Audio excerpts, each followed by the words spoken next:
Yo, I had to cut the feel me that usually y'all see the long intro, but we about to get monetized and I ain't trying to get copyrighted. So we just gonna switch it to that. But still welcome back. Episode 20, flag on play. Man, how y'all feeling? Chilling. This weekend was really unexpected. Let's just say that. Was it? I mean, A few things here and there. Was it though, bro? I mean, for the first I time mean, I saw I don't know about you guys, but I wasn't expecting, CJ Stroud to play almost perfect against the best defense in football. No, we gonna talk more about power to him.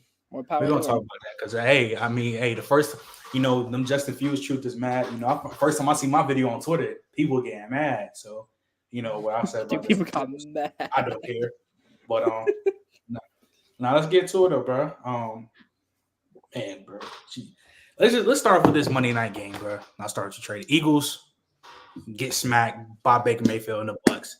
And it's gonna be a two-part question. I'm gonna start just for the first one. With you, Trey. Was this game more good Bucks or bad Eagles? Okay, we don't even have to sit here and beat around the bush. No, it was bad Eagles. What are we talking about? Specifically, that entire coaching staff. Y'all know me because of what our father does. I don't like calling for people's jobs, but objectively speaking, I'm not gonna say you deserve to be fired, Nick Sirianni. But that type of performance is the type of performance that gets you fired the year after you went to a Super Bowl. That is unacceptable. You're supposed to be a scheme guy. You're not a motivational guy. You're not one of these, I'm going to get the guys riled up so they can run through a brick wall. You're supposed to be an X's and O's guy. Tell me why you got zero blitz the whole game and you had no answer for it. Why? Where were the adjustments? People Philly fans have been saying this for the last 7 weeks. You make no adjustments. What do you do, my guy? What do you do? That's how you get fired, fam. I don't know what to say at this point. Shout out to the Bucks. Y'all got a playoff win. Baker Mayfield look cool. That's great. Dog. In this case, throw the baby out with the bathwater. It's all bad. That baby got bad vibes. Josh, how you feel about it, bro? Bro, the Eagles' defense is straight chips. That entire secondary is trash. James Bradbury, Kevin Byard fell off massively. But then again, you have to understand that, with safeties and linebackers, those two positions specifically, really scheme dependent. The entire secondary is aging and they were burnt toast. There's nothing they could have done. Yeah. So the Eagles have some work to do this offseason. Completely, that secondary is trash. That's my one takeaway. And then, of course, Nick Sirianni, gotta go. No adjustments made throughout the game, and just was a complete dumpster fire. So that's my take. All right, champ. Hey.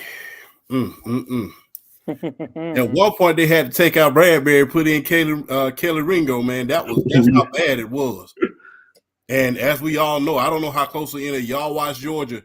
Hey, Ringo was known for giving up a big play or two back when he was at UGA. I mean, I ain't lying, Emma. Nope. I ain't lying. He was known for giving up a big play or two back at UGA. For you to have to put him in there when he's a nickel corner at best in the NFL, that just goes to show you how bad things really is. Yeah, it's uglier than the masterpiece sneakers at this point because, man, it's bad. It is bad. And that I don't think it's so much as I think it's the coaching staff. He really needs to get some guys in there, get some masterminds in there at this point. Like I said, I'm going to keep beating the drum for Byron Leftwich to get a job. I'm going to keep beating that drum till I break through, hopefully. But I mean, you need something at this point. I don't think he should be fired at this point. I mean, but if you can get fired at anywhere, two places in sports, you can get fired right after you either go to a national championship or go to a Super Bowl. Auburn and Philadelphia, because those fans do not play at all.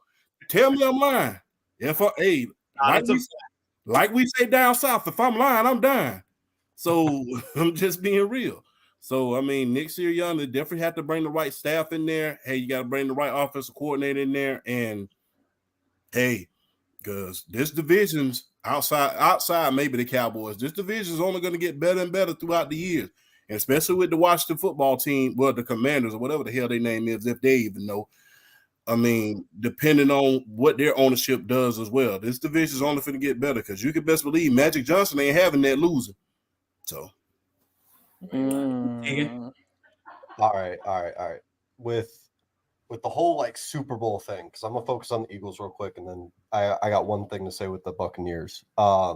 It's one thing if they had the same coordinators this year and did this, you could not fully blame Nick Sirianni. But if you're the Philadelphia Eagles and you look at this and you think the difference without Shane Steichen and their DC, and this is it, what makes you think that he can get back to the Super Bowl all on his own? Like, you trust him to hire the right coordinators again? No. And yeah, the Eagles aren't impatient, but probably for good reason. And you're seeing regression across the board. And I would call him a mascot, but at least mascots get something going from the crowd. He couldn't get jack from his own team. He couldn't motivate a chip to move. But for the Buccaneers, not everything went right for him either. Like, they had drops. Mike Evans was dropping crazy. Maybe Trent was right. He's not top 20. Duh. But like, not everything was going right for the Bucs either, and they still dominated them. They didn't wake up for this game. And you had Dallas Goedert bitching out Jalen Hurts on the sideline after you paid him. Donnie? You know, I want to go back real quick to about 2 weeks ago when I said Nick Sirianni should be fired. And I'm still standing here believing that after that absolute – I don't think there's a word that you can say to describe how just terrible the Eagles looked in that game yesterday. That's not even a good enough word. We are talking about a team who Hurts was top 5. When did he ever say that? I never said Jalen Hurts was top 5. Say that. What did you talk about? Yeah, like, I don't know what that's about, but dude, like I said before, man, I'm gonna repeat myself a little bit. This team was the unanimous favorite to make this Super Bowl this year because at the end of the day, when you look at the whole situation in the NFC right now, the NFC is relatively weaker. The Lions aren't there yet, and I would argue the Lions could regress next year after losing, in my opinion, the best coordinator in all of professional football, Ben Johnson. If he's gone, you think the Lions can regress? Of course they can regress. You maybe look at a team like the Niners. I think the Niners are going to have one more year after this year of being that powerhouse team. And then you look at their cap situation, and things are going to get bad real quick. And then you see the Eagles. The Eagles' run was this year, and not only did it fall flat, it fell flat as hard as it could have. They went out there against Tampa and looked like the worst team in football. And I think you can argue they have been the worst team in football over the last 3 weeks. I think you can argue that because you lose to Arizona, you get the brakes blown off you by the Giants, and then you get the brakes blown off you by the Bucs. And these games aren't close. And you could argue that Arizona game would have been a blowout if they didn't have such bad communication in the red zone with Arizona because they were controlling the whole game. And then the Giants and Bucs beat the shit out of you. Shane, man, I understand the Eagles fans are going to blame Brian Johnson. They're going to blame Matt Patricia. He made those decisions, man. And unless he has a crazy turnaround and they have a crazy free agency, they have the greatest draft of all time. They hire the right coordinators. You're not making another Super Bowl, man. Last year was your chance, and you didn't do it because you lost to a guy who might become the greatest of all time. Steven, your mic muted. Mic muted. I agree with Donnie that Nick should have already been fired, but I'm gonna keep it a bean. I mean, the Eagles been frauds for a minute now. Nick Sirianni, listen, as a person that's from Philly and an Eagles fan, that nigga need to be fired immediately, nigga. That nigga should not be able to provide for his family at all. And I'm not trolling when I say that, bro. I do not want that nigga to be able to do that because that nigga is he's actually terrible. God damn, Eric Bischoff, what the hell going on? Because I got blinded by last year. But this year really showed me like that nigga's actually ass, bro. Like you shouldn't be able to provide for his family, and Eagles are just fraud. The Bucks, crazy. Listen, the Bucks, yeah, they had their mistakes, but if you let Baker Mayfield of all people drop 31 after he just dropped 9 points against the Carolina Panthers, bro, that says a lot. James Bradbury, you do not deserve to have a job at all. And hey, Jalen Hurts, Keely Ringo. I try to give Jalen Hurts the benefit of the doubt, but I'm not gonna lie. You got one more season, or you might not be able to provide for your family, nigga. I'm not gonna lie. That's all I gotta say. Oh man. Yo, Young. I mean, these guys hit it on the head. There ain't much for me to say. It's the Eagles, they have a problem. Me and Trey pointed out early in the year. They have a lot of problems. Yeah, me and Trey pointed out early in the year, the scheme that they were running last year, it looks completely different. And Jalen Hurts is not a drop back and throw 35, 40 passes a game. That's not his skill set. I don't think it ever will be. You got to involve him in the run game somehow, a lot of RPOs, that's it. And they didn't. So the offense looked terrible. As great as that O-line is, as great as, DeAndre Swift is compared to Miles Sanders, it doesn't matter when you can't scheme it up correctly with those kind of dudes. Defensively, we kind of knew this was going to be an issue. You can't – last year, the Kansas City game showed us flaws. San Francisco said they're not as good as what you think they are. And this year kind of just unfolded because they couldn't get pressure on the quarterback. I mean, you don't get sacks. You kind of see what the secondary really was. Last year, they were just getting a lot of sacks. So, yeah, I don't think it's that bad of a rebuild. I think the bigger thing that they got to fix is getting a new OC and a new DC that can utilize these players. I mean, you have Jalen Carter. For the last month, he's been MIA. Jordan Davis has been MIA since he's been drafted. These guys are not producing at what you need. Nolan Smith. All this hype around these Georgia – and no shade to the Georgia players. All this hype coming out about these guys, I haven't seen it yet. I saw it at Georgia, and they were great. I haven't seen it in Philly. So they have to figure it out how to utilize these guys correctly. All right, G, you about to go, but hold on. Hellfire, stop saying this about that shit. Because you weren't saying this last year. But go ahead, show them, G, baby. First off, what's good, everybody? Young with hair. Sight I never thought I'd see. Glad to be back on Flag on the Play. I'm usually behind the scenes, but I'm glad to be back. I'm assuming the question was about the first one. Was this game more good Bucks or bad Eagles? Yeah, bad Eagles. I don't know if y'all brought this up. Brian Johnson. Whoa, was that me? Well, it can't be me because I hear it. Brian Johnson. He's only been in the NFL 3 years. Yep. Really? Mm-hmm. Yeah. Well, this is third year in the league. First year as an OC. Yep. And it shows. Uh-huh. DC. I know a lot of people thought or didn't really care for Matt Patricia taking over that defense. The only reason I'm gonna give Matt Patricia a little bit of slack is that you can't change a bad defense midseason. That's fair. You can't change a bad defense midseason. They've been bad all year. They've struggled in the secondary. Changing a coordinator after a little losing streak isn't going to fix that. So my whole thing is, as far as this defense, as soon as they came out, and believe it or not, that Patriots game week 1, the alarm should have got rung in there. Even though they beat them, it was kind of like, a week 1, granted, you could say what you want about Belichick with time to prepare. Week 1, you should have went out and dominated these fools. And even though you won, it was somewhat of a struggle. And Mac Jones actually had one of his best games of the season for about 3/4 of that game. But okay. And then you see the way they're winning. They're still undefeated, but they're escaping these games.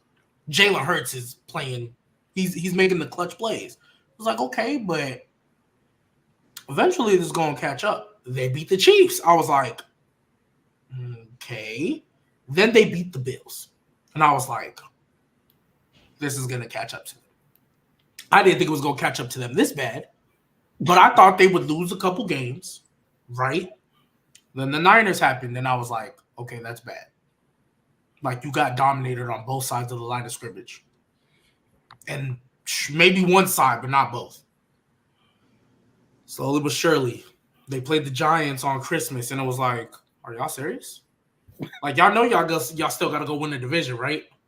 Y'all know y'all still got to go fight for that, right? So, overall, I feel like this team, we should have seen this coming. And this is going to be a trend that we're going to get through throughout the whole show. And I said it earlier. Everybody's flaws and everybody how they were playing the past month and a half of football all got highlighted. The only game that wasn't a blowout was the Rams and Lions. It's because both of them were trending in the right direction when they got to the playoffs. The Philly, blown out. Dallas, blown out. Tua and them, blown out. The Browns, blown out. Like, they're all these teams. Actually, the Browns were a little bit more shocking than anything. I didn't think the defense was going to freaking fall off a cliff. Well, and it Myles always Garrett fell was off going to in get boxed. It fell off in the away games. That was the trend that was coming from the regular season. Is it always collapsed in away games? So even then, that was hindsight, yeah, but still shocking. Okay, and Lewis, I just want to address it. Lewis said the Fins and Chiefs wasn't a blowout. It damn sure felt like it. When did the Fins ever feel like they were going to win that game? Never. Never. It didn't look like it, but it felt like it. And this is not at you specifically, Lewis. This is not at you specifically. But the fact that you feel like that is considered a good game for them is a problem. And there's other stuff about them that we'll get on to later. But, yeah, this is definitely bad. Eagles, I said it earlier. I technically want to say Nick Sirianni shouldn't be fired because you want to give coaches 3 years, and they were just in a Super Bowl, so you could even blame a Super Bowl hangover. But he is a child. He is a child. The fact that your quarterback has to tell you, hey, be mature, is a problem. The fact that you screaming in after you beat the Chiefs, oh, you got something to say now, Chiefs fans in the stands. He wants to be Dan Campbell so bad. He wants to be Dan Campbell so bad. He is a child. And I mean, what he ain't maybe Sean. He ain't as young as Sean McVay, but he about the same age range, right? You a grown man as far as I'm concerned. He's a Philly fan that got the job. All right, so we talked about speaking on Philly. I'm gonna start with your G baby, then we can go so on and so forth. Yo, Trent, can I say something? Go ahead. I agree with G baby that he's a child, but I feel like the sign should have been there, like in his first interview when he pulled up, like Stephen A. Smith said. He pulled up like he what's his name? The Jets Adam Gase. Gase pulled up like Adam Gase. I feel like that should have been a sign that he might not be the guy. I'm not gonna lie, like, but my fault. Go ahead, Trent. Though. Go ahead. Well, real quick, piggyback. His first year, we were like, yo, this might not be the guy. Y'all got rid of Doug Peterson for this. But then the next year, you thought, okay, it took you a year to get used to it. Now you know what you want. And now we're seeing clearly was the coordinator. So, all right, maybe. Yeah, we can't talk. Hey, Adam Gase, bro. He looked like he was on one of them little trips, one of the weekend warrior trips. If you get what I'm trying to say.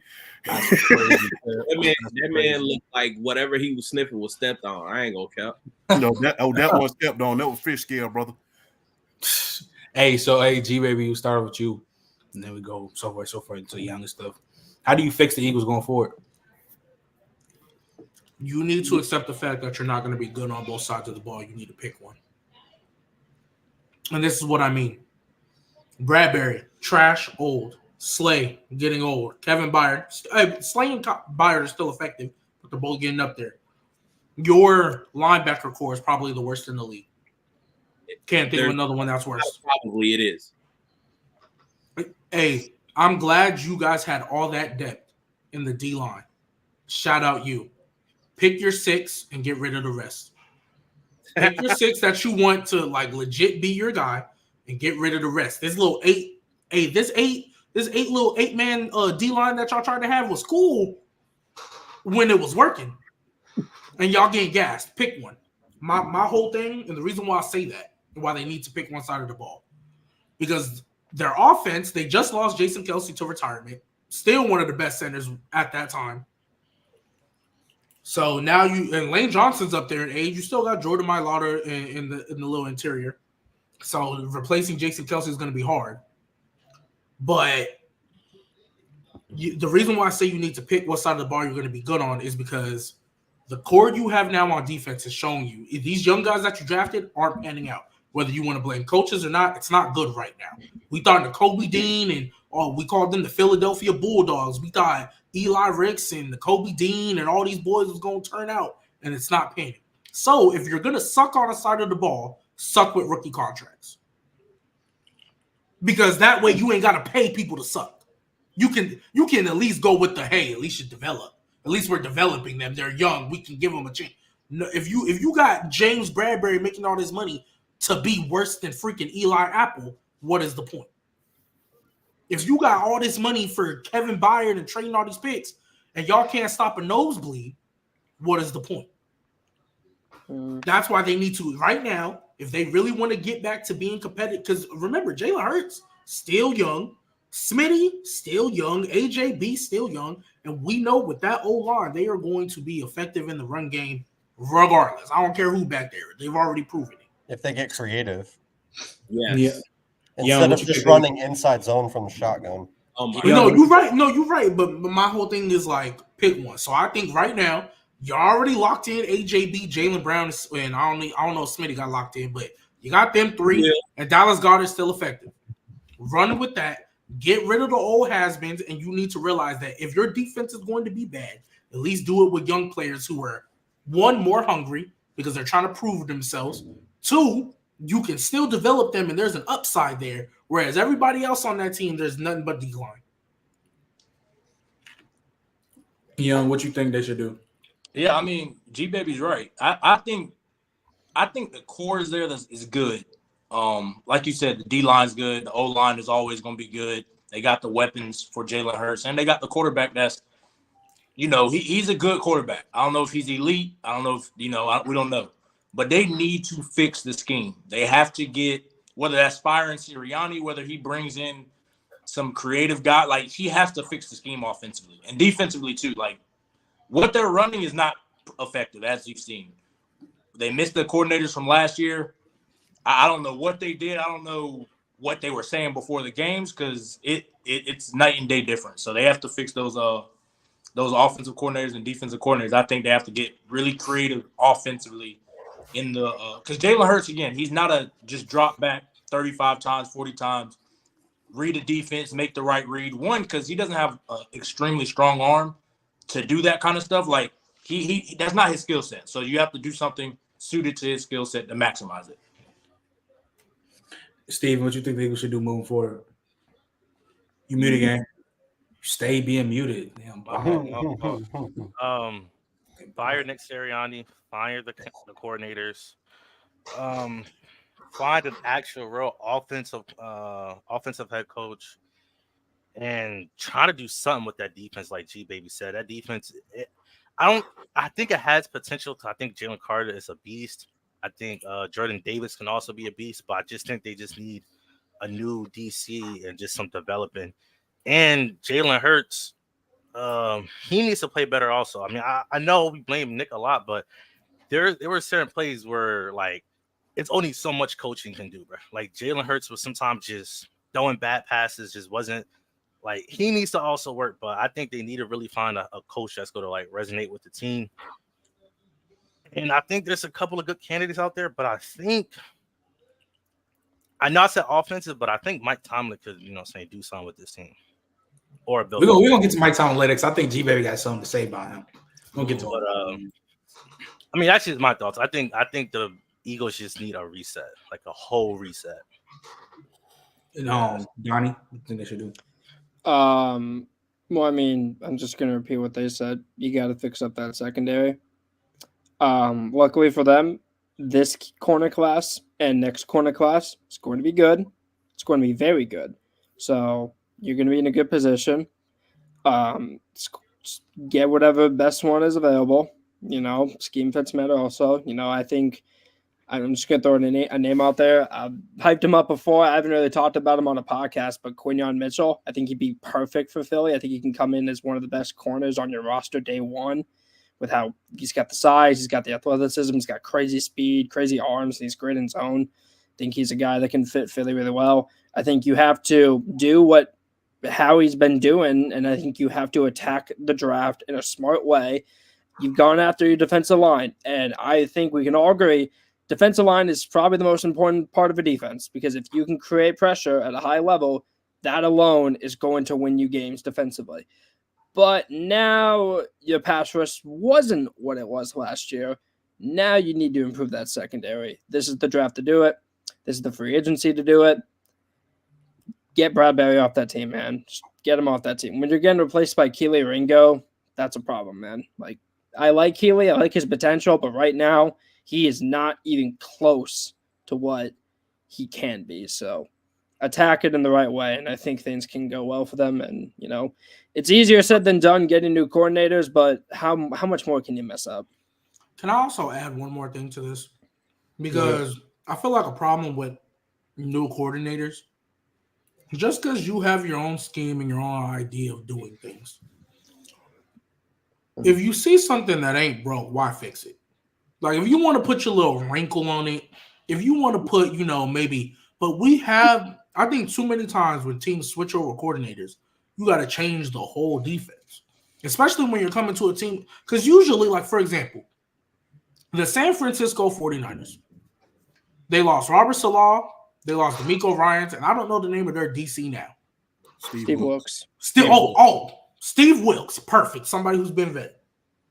All of those defenses, under all of them three guys, have basically, philosophy-wise, been the same. Now, you might have a different wrinkle. Some might blitz more, some might run a little more zone, but they philosophy-wise have been the same. Nothing has changed other than who's calling the plays and maybe the tendencies on third down but they it stayed the same coverage this year. But you're right. It's basically the same, right? You get to the Eagles, and even though they're still technically running a 4-3 or 4-2 base like they want to, it's not the same philosophy. They clearly isn't, because there's no way you go from, at the very least, being a great pass rushing team. You can say what you want about the run defense, but at the very least, you had the most sacks in the league. Now Jalen Carter can barely get pressure. He falling off, and Jordan Davis ain't what he was supposed to be. Like, we thought, wow, how can they mess this up? All they did was take that D-line from last year and add the best defensive tackle in the draft. That's all they did. You know what I mean? Like, they lost Derek Barnett. Defense too. You know what I mean? So, like, I don't know. And, like, that's why I don't want to give too much heat to Patricia. And the only reason I say that is because this defense, the philosophy had already changed at the offseason, beginning of the year, and it was bad. I'm not expecting him to come in and all of a sudden his defense turns elite mid-season. You know what I mean? So that just if it ain't broke, don't fix it. Tegan? Speaking of if it ain't broke, don't fix it. You got to fix. I know G-Baby focused on the scheme. I'm sorry, but you need a better passing concept than what you see behind me, because this is all they ran as passing concepts. I promise you. By the way, just let me show you. It's in shotgun, because I want you to tell me how many times they were under center, and I think it's one of the most important parts of football that's being lost is the fact that you don't have to run everything through shotgun. You just don't. And that is, like, God bless Brian Johnson. Hindsight, it's clear. I don't know if 3 years in the league if he was ready for this role. But personnel-wise, for the defense side of the ball, and also schematically, what G-Baby said. But offensively, there's the pieces. You can't tell me there's, like, you got the deep threat with Quez and Smitty. A.J. Brown, clearly they were missing him, but I don't think it makes that much of a difference because, let's be honest, let's not act like A.J. Brown was cooking over the last 6 weeks. And it's clear that Jalen was getting very narrow-sighted or short-sighted and tunnel vision with Smitty last night. Especially if you're relying on Julio Jones in 2024, if that makes you that Smitty focused, there's schematic issues, and I really want to recommend a video and just do a deep dive into this offense because it is so similar to a basic spread high school offense with little to any motion. They don't use motion with these weapons, and it's the problem. They have That's what you get from a 3-year coach, first-time OC. Yep. And they're not maximizing Smitty. You see Smitty in a wide receiver 1 role, but I need y'all to realize Smitty. The peak Smitty in 2020, I'm not trying to compare college to NFL, but if you want to maximize his skill set, use him like Sark did. Move him before the play starts. Give him a head start. If Mike McDaniel had Smitty, you would get 2020 Smitty all over again. I promise you, because he knows to move the damn wide receiver behind the line of scrimmage, run the quarterback under center for once in your goddamn life, because it pisses me off when talent like this is wasted and you go around talking to fans, yapping, saying, you like that? We don't like that. It sucks. You should be fired, Sirianni. Done. I said, yeah, J-Rod showed a clip on Press Box, bro. Shout out Press Box on PC. You feel me? Make sure I go tap in Player's Choice. But yeah, bro, this one I'm gonna say my stuff before I let Champion the rest of y'all go. I'm gonna give Jalen Hurts a slot for this. I'm gonna pass this year. Now I've been on him The year or this this game? Like some majority of the year. I ain't gonna hold you. I'm not gonna lie. Because I watched these Eagles games back. G baby, this play calling is bad. Like it's like you know how we talk about play calling these every other quarterback. But this is play calling to where how are you gonna succeed on that? J-Rob showed it. They ran a cover 0, they blitzed. And I think Smitty ran a 15-yard out route. He did. That was bad. Okay, so let me hit you with a little devil's advocate. I know it's been a long time, so let me hit you with a little devil's advocate, right? I bet, G baby. Because I don't necessarily disagree with the words coming out your mouth right now. However, you don't think eventually, as the quarterback who's already led this team to a Super Bowl, been in this offense for the past 2 years, you don't think he could have more command and see that, recognize that, and because don't get me wrong, play calling is bad. Don't get me wrong, but eventually, you gotta kind of be like, bro, like, come on, like, I'm not trying to be disrespectful to not every quarterback. However, bro, even J-Rob said it, bro. If I was coaching middle school again back in 2018. And I saw them line up 7 guys on the line of scrimmage. If my offensive coordinator wanted to be dumb and run an Ohio concept or a freaking all go, all hit, I'm like, if you don't run a slant right now and get the ball out immediately, I'm sorry, bro. Like, he don't even gotta change the whole play. It's just every audible has a check in it. But the audible can be also trash too. That's the thing that's going on with the Eagles right now. Hot routes, you can't call a slant route game. You can't call a simple slant. You know, I think I really started to look like I might have to give Burrow a pass just off the Cardinals game alone. Because when you watch that Cardinals game alone and see what they was doing the whole game, I'm like, bro, he can't work with this. Don't get me wrong, that was terrible. Don't get me wrong, you can't work with and what makes this the worst part, they have one of the most talented offenses in the league. Like top 3 probably. You have AJ Brown, top 10 receiver. You got Devontae Smith, to me, a top 10 receiver. Like, you have God, DeAndre. And another thing, we used to talk about Nick Sirianni in 2020. They don't even use DeAndre Swift anymore. I ain't saying DeAndre Swift the best guy in the world. Baby, it's useful. I don't know why they stopped running the ball with him. Like, that's what I'm saying. I might have to give him a pass this year because later down. Well, when you said most of the year, I was like, okay, fine. Yeah, because most of the time, because really, if we really keeping a buck, the reason why they was winning them games, they was 10-1, was because of Jalen Hurts making them crazy plays in the fourth quarter, having crazy clutch drives. If he wasn't doing that, they might have went. They almost could have been 9-8. They could have been 8-9. Like he was the reason why they were winning. Like he was been bailing them out the whole year, and you can't keep doing that for an entire season. No, and you're right, which is why when you said most of the year, I kind of backed down. However, the only reason I hit you with the devil's advocate was because I thought you were giving him a pass entirely. And I'm like, okay, I can't do that. I can't do that. Of course, there's some game. Of course, there's been some probably some games where Jalen Hurts. Yeah, that's on you. You that's that has because you say it all the time, Trent. Coaching ain't got nothing to do with the ducks you throw. Facts. You're right, But I'm just looking at majority and why they're losing.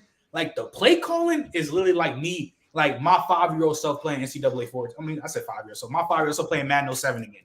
It's literally on that type of time. I'm like, no, you're right. It's inside bad. zone and 4 verticals. Inside zone, 4 verticals. You can ask Trey on NCAA 14. My 11-year-old self, I'm straight 4 verts. I'm not running no other play. I'm not running maybe anything a comeback route. Maybe a comeback route. Yeah, I'm just saying though. That's why I'm like, bro, this is crazy.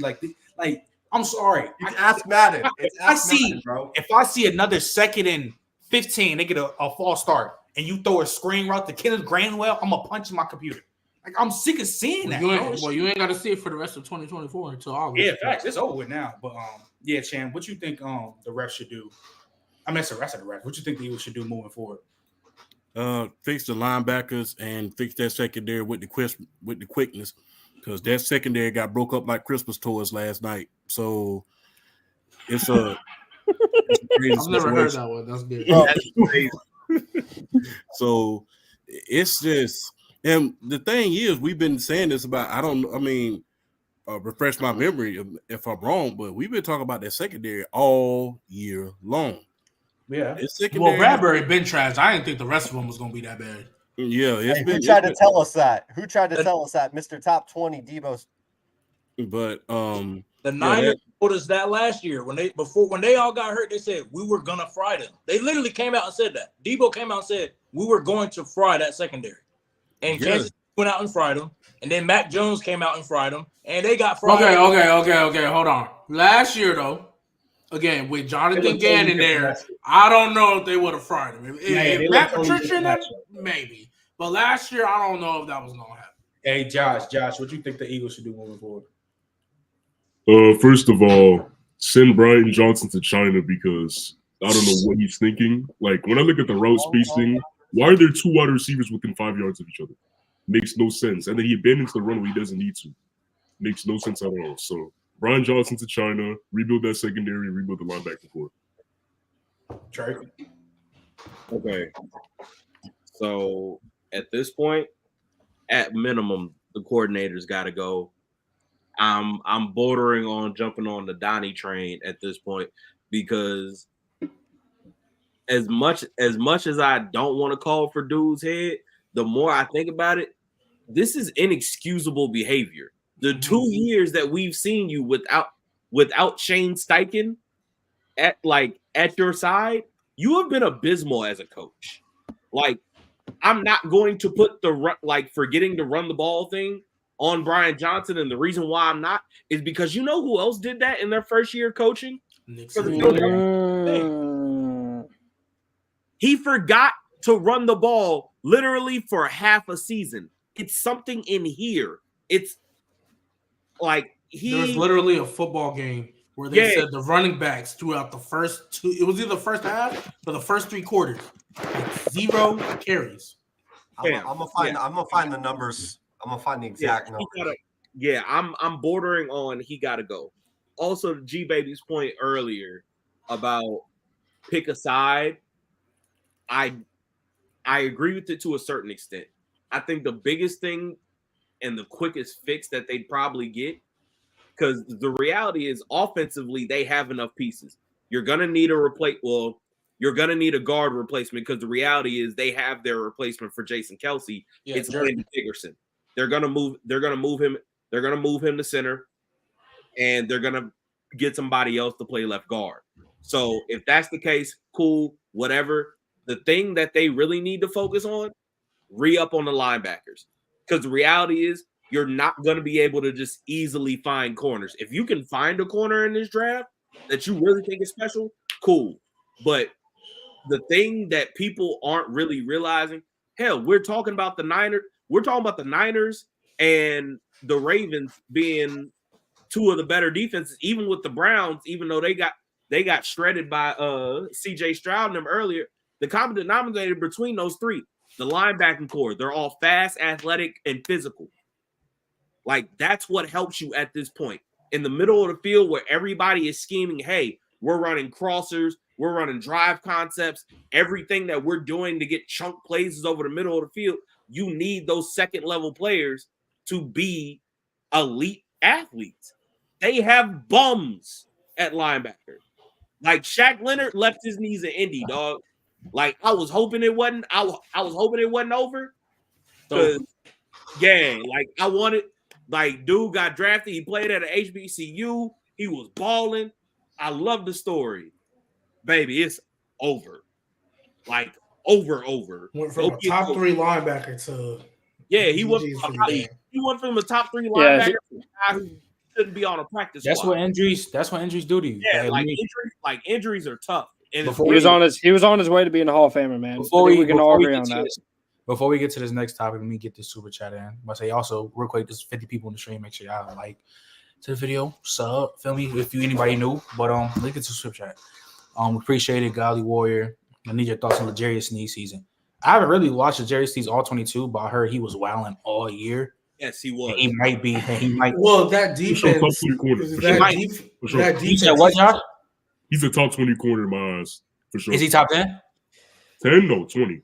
I mean, like he's listen. People trying to say that he's top 5 and this and that. I'm like, no. But okay, but they do that. They do that all the time. People were trying to cape for Travarius Ward in the top 15. You know, Travarius Ward had a crazy. Travarius here. Trevor, it's fine. Yeah, look who in the train, Trey.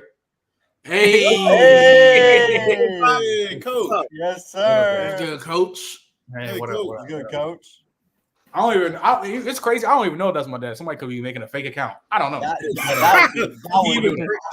be crazy. People do that. I'm not gonna lie. Be funny as hell if he did a poo to tell you damn right. But the thing is, OG baby, That's crazy. the thing is, OG baby, last year, it was what's the name? If people were saying about Travarius Ward, yeah, you lost him. But this year, he had an actual good year. But I don't know what. This year he did. But I'm saying like people are gonna do that. You feel me? Like I mean, me personally, I'm not gonna lie. L'Jarius Sneed could have been having a good season, but it was quiet. And then he put the pause on Tyreek, and then everybody was like, "Oh yeah, L'Jarius Sneed, all pro type season." I'm like, I mean, he was Kansas City's defense was balling, and he was a big part of it. Well, the best corner. Coming. I'm not gonna lie. As much as we're in the TikTok world, the podcast world, not a soul was sitting here. Well, I won't say not a soul. A majority was not talking about L'Jarius Sneed until he put the pause on Tyreek. Because I guarantee you, if Tyreek would have cooked him, we wouldn't be talking about it right now. Now the thing is though, because both corners are beginning to talk a lot. Trim and Duffy had a good year, and L'Jarius Sneed both had great years. So yeah, that defense was locked up because of them. Like that secondary. Shout out Trey McDuffie, by the way, but that secondary was locked up because of them. So I'm not saying they wasn't balling. But I'm saying general consensus, this was not a big topic of conversation. Yeah, top 3? Kind of marijuana have you been smoking? Top 3 in his own team. Yeah, I can agree with that. Here's the thing: Sneed is so good too, but people drag it. He's gonna get a nice contract in free agency, and I'm happy for him. Good for him. Yes. Oh, you better stay consistent.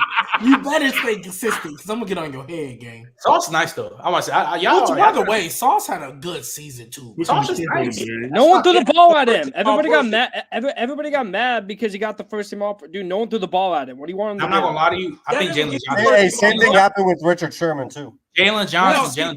I think Jalen Johnson should have been first team and Sauce should have been second team.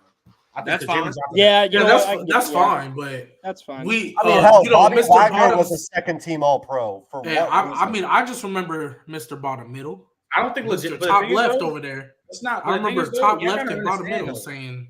Y'all gotta understand though, it's levels though. I'm not gonna say Marshawn Lattimore is better than Sauce because he just travels. I'm not gonna say that. Like there's levels to it though. Like feel me? But what you mean, Marshawn Lattimore is an elite man corner? But I'm saying though, Marshall. Yeah, Trey. That was for you, Trey. Is Marshawn Lattimore a top 5 corner, G baby? Yes or no? Top 5? Oh, he's not top 5. Is he even close? Top 10. He's top 10. I think Lattimore's still top 10. Yes. He probably is. He might be. He's not top 5 though. I think there's levels. There's levels to what we're talking about, bro. Like there's levels to it. But now let's move on though. Because we got Tegan's boyfriend Jordan Love. We're gonna talk about him. I'm gonna talk about this. I'm gonna start with you, Trey. Are both these quarterbacks top 10? That's Both? Who? both. CJ and Jordan Love. Both might be a stretch, but honestly, at this point, we're seeing a changing of the guard at quarterback anyway because some of these guys are either old and gone. So cool. If you want to say top 10 at this point, I don't care no more. Cool. Throw them both in there for all I care.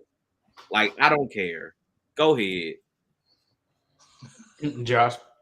When you look at CJ Stroud, he should be in the top 5 conversations. Like, I'm currently at 6, but like he's close to top 5 than like at 10. I got him 5. I got him 5. You said what? I got him 5. Wait, hold on. Tegan. Drop the 5? Huh? Stroud at 5. No, Drop the 5. Drop the top 5. Drop the top 5. In order? Yeah.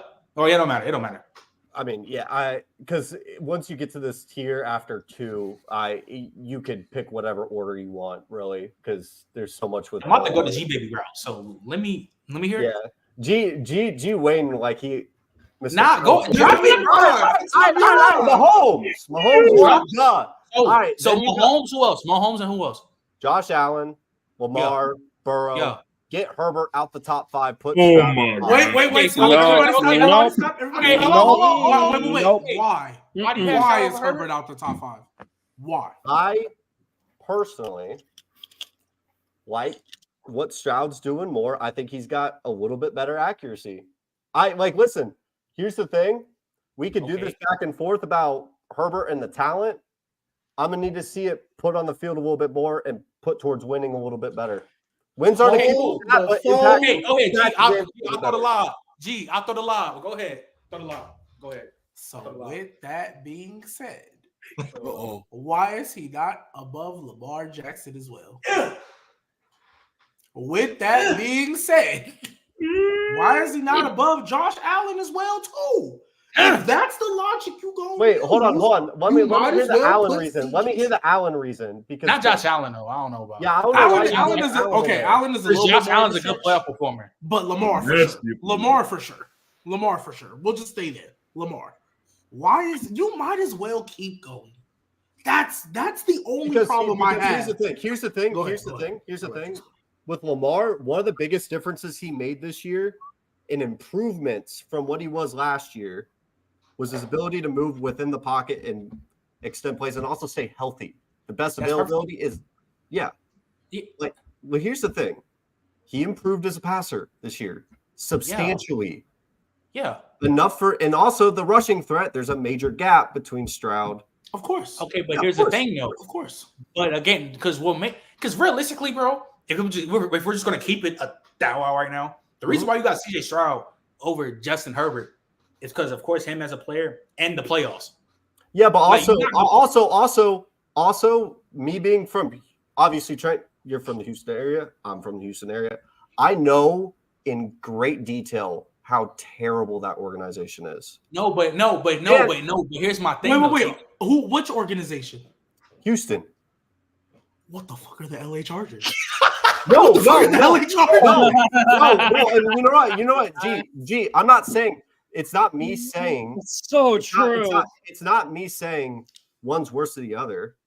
But here's the thing. Let's not. So why is one getting the grace and not the other? Because remember Brandon Staley was there for a mighty while. So I mean, you can't blame all of that on Justin Herbert. No, I'm not. But did we not on this panel just say we could have him in the conversation? I'm not saying. Here's the thing, though. The Texas organization now is not even close to what the Chargers is right now. But wait, even if we want to go historically, Nico Ryan since 2002, even if we want to go historically, and I'm talking since their inaugural season, they've also won divisions with J.J. Watt and the boys, and they had Deshaun Watson and the boys for a good minute. And who was the other quarterback when Andre Johnson was there? Matt Schwab for $5K. Like they're not. At the very least, they're on the same level. And for me, this is the only reason I asked that question. And this is not just you. I don't like when people automatically put CJ over Herb, but then stop at Lamar when Because most of the time they go to playoffs, and I always kill Justin Herbert for blowing that lead. I don't care. Get it done. However, we talk about playoffs. Lamar Jackson in the playoffs, as much as we love him and want him to succeed, ain't been what he should be. He has not performed up to the standard. And you can argue that 1-3 record, even though we always talk about that playoff game where he had 500 on his own, fine. He also played 3 other games, and if you want to give him a pass as a rookie, fine. He wasn't good the first 3 quarters, and then when he played in the second round, they didn't win that Tennessee game. That third year, they didn't win that Tennessee game because of him. Let's just be real. He was okay, but he has not performed to where we think. So I don't understand why Herbert is so easy to pass up, but we stop at Lamar. Like that's just unfathomable. My question is real quick: so do you have Herbert over Stroud? Yes, I do. Why? Because I think for me, Herbert, when I'm ranking these quarterbacks, Herbert to me is still a better quarterback. I think he's still a better quarterback now. So the reason why CJ Stroud, that he's a better quarterback? What is he better at? I think so. For me, do you think it's because more talented, or do you think it's because of the skills? I think it's a bit of both. I think Herbert is like top 2 talented quarterbacks in the league right now, personally. Okay. That's just me. And then when I go to the skills, I still think he's more accurate than CJ Stroud. I think he can make the same type of deep throws CJ Stroud can. I personally think he's a little better, but it is what it is. I definitely will give you CJ Stroud poise and presence in the pocket, especially with that O-line. I think it's been just a little bit better. I'll give you that. But I still think overall, when I look at the skill set, I still think Herbert's is better. And for me, I think the reason why CJ Stroud is creeping up into these conversations, not only the expectation we had on the season, but a big thing for me was this playoff. So I think this playoff game is what got him into the conversation. But I'm not ready to put him because if that's the case for me, if I'm gonna move him over Herbert, I gotta move him over Lamar. And then he's really in the Burrow conversation for real. So 2 things. Okay, I'm gonna disagree on the accuracy thing. I think Stroud is more accurate, but that's fine. We because we're splitting hairs here. I just want to ask, with those reasonings, what do you have Burrow better than Herbert? The only thing I have Herbert's more talented. And do you think? Burrow's definitely. I don't want to say definitely, but he's for sure more accurate than Justin Herbert. I think he's more accurate there. I think he's more accurate than Justin Herbert. I don't want to quantify it, but it's a good amount. It's a good amount. It's fair. Low key, you could argue Herbert's the most accurate in the league. You can argue that right now. Maybe not ever, but you could argue he's one of the more accurate quarterbacks in the league. I don't think you can find too many more. One of the more accurate. I wouldn't say he's the most. No, I wouldn't. I think you can make the argument though. I think he's in that top 2 or 3. Yeah, he's in the top 2 or 3, but I don't. Yeah, you don't have to say he's the most, but I don't think Herbert. I mean, Herbert is for sure accurate, but I think but I think Burrow's a more accurate by a good amount, and then I think pocket presence, and I am going to give because even though they both had bad O lines, I think Justin Herbert off platform and creating plays like outside of the pocket is better than Herbert, even though they're both pretty good. I think he's done it a little bit more consistently than Herbert. Yeah, you can call him that for sure. That's another reason why I like Stroud slightly better, because he doesn't play like a robot. But here's my okay. I can understand that for sure. But I'm saying though, yeah, I can too. If you value playoff success, especially this week, I'm not gonna lie. This week for sure, this week coming up, say in the alternate universe, the Texans beat the Ravens. Are you going to say CJ Stroud better than Lamar Tegan? I mean, it depends on how you play. Let's say Lamar has. But in order for them to beat the Ravens, CJ Stroud has to play well. In that playoff game. No, but CJ Stroud can't beat the Ravens. Tegan, say CJ Stroud outperforms Lamar, and Lamar just has a mid game, and CJ Stroud plays a really good game, and they beat him. Are you going to say CJ Stroud better than Lamar? Hold on, slow it down just so I can hear you clearly, because you sped through. Nah. No, you heard Lamar. Okay, so Tegan, say Lamar plays a mid game, right? Yeah, say he plays mid. He plays mid, and CJ Stroud outperforms him and plays a really good game, and the Texans win by 3-6. Just they win a close game.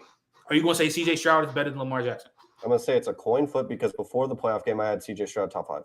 Why would it be a coin Because flip? one game ain't gonna move me like that. It a moved you medium from flip. him not being better to a coin flip. It moves the needle, but don't change everything. I mean, you really But think that about one it. playoff game does my move. bad, I I didn't mean mean, to it's, interrupt. listen, if playoff games move you, just say they move you, and it's cool. And I'll They move, but it's not going to be a complete switch. I mean, they're in the same. So tier. why do you have Lamar like, why on would- such a level? Okay, over so Herbert? then if that's the case, then why was it so quick for you to say CJ over Herbert, and then not just the rest? Because Ben be pissing me off with Herbert too. Oh, so you just being a bot. So Yeah. you just being a bot. Then. But, So you but just being a also, bot. we've all agreed they're in the same tier. So why is it this whole thing? I don't think. I said I think the accuracy is damn near the same. Like just think about this. Stroud, Just think or we talking about Lamar? Just think about this in an alternate universe. Say they beat the Ravens and he has a phenomenal game. And then let's just say that CJ Stroud has a pretty good game in conference championship and they lose. Realistically, that stretch I'm saying with CJ Stroud is better than any Joe Burrow playoff run. Are you going to say they're in the same tier? Because Well, that's did two I top not 10 say- defense. I That's two of the said best 2 defenses, through 6 is arguably. the same tier. Oh, okay, cool. Yeah. Wait, so who's What's- two for you? Josh Allen? Well, what Stroud did against the Browns was better than what Burrow's done in the playoffs. Like, I think we could agree on that. I don't Stroud know made- because that Burrow game in the snow was crazy. I'm not gonna lie. That And Burrow also, Dude, we're talking guess about what? we're talking about Stroud without Tank Dell putting up almost a perfect passer rating on the supposed best defense in football And- with and the Trent- DPOY. and Like, also- that's my thing. Also, Trent, there's people on this panel that put T-Law in certain conversations over just a half of football. And I'm glad you said that because you're doing the same thing right now with Jordan Love. It's a And I'm full gonna game tell against you the better again- defense. It's a Wait, full wait, game wait, against wait, the better wait, defense. no, hold on. What are we talking about? Look, No. Listen, Don't no, act listen. like No, we didn't just listen, see I'm about one to tell really you, bad half listen, of football. I'm about with to T-Law. tell you. Listen, I'm about to tell you because first off, yes, he was bad in that first half. 5 turnovers. You know how great you got to be to overcome a 28-0 comeback after throwing 5 turnovers? That's neither here nor there. Second off, I'm going to tell you like I said last time in the chat. Look, I'm going to tell you like I just said in the chat. Just don't make the same mistake I made. Because I had to pay for it. I had to sit there and eat it. I had to eat it. He unfortunately became a sacrifice for the Nuggets to go back to back. I had to eat it, gang. So all I'm saying, because y'all know me, I don't count T-Law's rookie year. You know I don't. I don't care. I never I will. don't think anybody does, G baby. Yeah, so for It's me, because of Urban Meyer. I mean, yeah, so do we that's count what I'm saying. Lamar's For me, playoff rookie year? wait, listen, because for me, The only person. oh wait, who you counts- said Lamar? Wait, you said Lamar's? only person who Okay. counts that is Mookie. Yeah, I was like, I don't count that. He came in No, midseason. it was just a question. It was just Yeah, a no. question. So for me, this was T-Law's sophomore slump. I hope and pray Jordan Love doesn't have his version of a sophomore slump, because then I'm gonna come find you. I'm gonna be like, it's not so funny when the shoe's on your foot now. So all I'm saying is, don't make the same mistake I made. That's all I'm saying. Because I didn't see the sophomore slump coming. Hey, That's my fault. Hey, guess what? And you know what? I'm gonna stand on business just like you. All right. Yeah, You were outside. You were I was. outside. I And was. there's people that are either delayed with their answer or will leave group chats when shit gets tough. Ain't that crazy? Yeah, no, and I was there the whole Hey, time. Josh, I told y'all to kill him. Josh, I was like, hey, it's okay. It's a let me sacrifice ask- for the Nuggets to win back Let to me back. ask both of them. So, hey, Josh, do you think both? Did you already answer that, Josh? Both CJ Stroud and Jordan Love top 10? Yeah, I already answered that. I got CJ Stroud top 10, Jordan Love for right outside. So Champ. I have to agree with Josh. I'm not truly. It's not that I'm not sold. I will not make a dumb mistake like that and say something that dumb. But I got to see, from what I'm seeing now, yes. But I got to see it for more than one season in order for you to just be up there in the upper echelon. I know I'm the elder statesman of this. I don't really like crowning nobody immediately. But what I'm like, but I like what I'm seeing with both. And for Green Bay, this is exactly what happens when you draft to develop rather than drafting and shoving somebody out there immediately and let them get crushed like Chicago's doing. If you ever notice, Green Bay always draft to develop. Always when they have that quarterback at his greatest. I mean, they did the same thing with Brett Favre. When Don Majkowski was at his greatest, they brought him in. When Brett Favre was at his greatest, They brought Aaron Rodgers in. When Aaron Rodgers was at his greatest, they brought Jordan Love in. And if you ever notice, each and every last one of those guys were counted out when they first got there. Every last one of them. Remember, Colin Cowherd was just ice grilling damn Jordan Love earlier this year. I see nothing special about him. Okay, now you see it. Remember, Aaron Rodgers went 6-10 his first year. Everybody was trying to run him out of town, saying he's never going to be as good as Brett Favre. Gotcha. So, I mean, that's exactly what happened when you draft to develop. And I think that's a lost art in the NFL right now. Draft to develop, not just draft for the right now. Draft for your future. And hell of a job. Kudos to the Green Bay organization. No matter, because arguably they're the richest quarterback group in the NFL right now. I mean, outside of maybe the Chargers, I'll say. Chargers, maybe the 49ers. They're arguably the richest. I mean, when you think about Bart Starr, Lynn Dickey, Don Mikowski, Brett Favre, Aaron Rodgers, now Jordan Love. I mean, and he did it on the team without one Pro Bowler on there, not one All-Pro. Facts. Hey, Young, did you give your answer already? Yeah, no, I haven't given mine. Yes. Yeah, so what you think?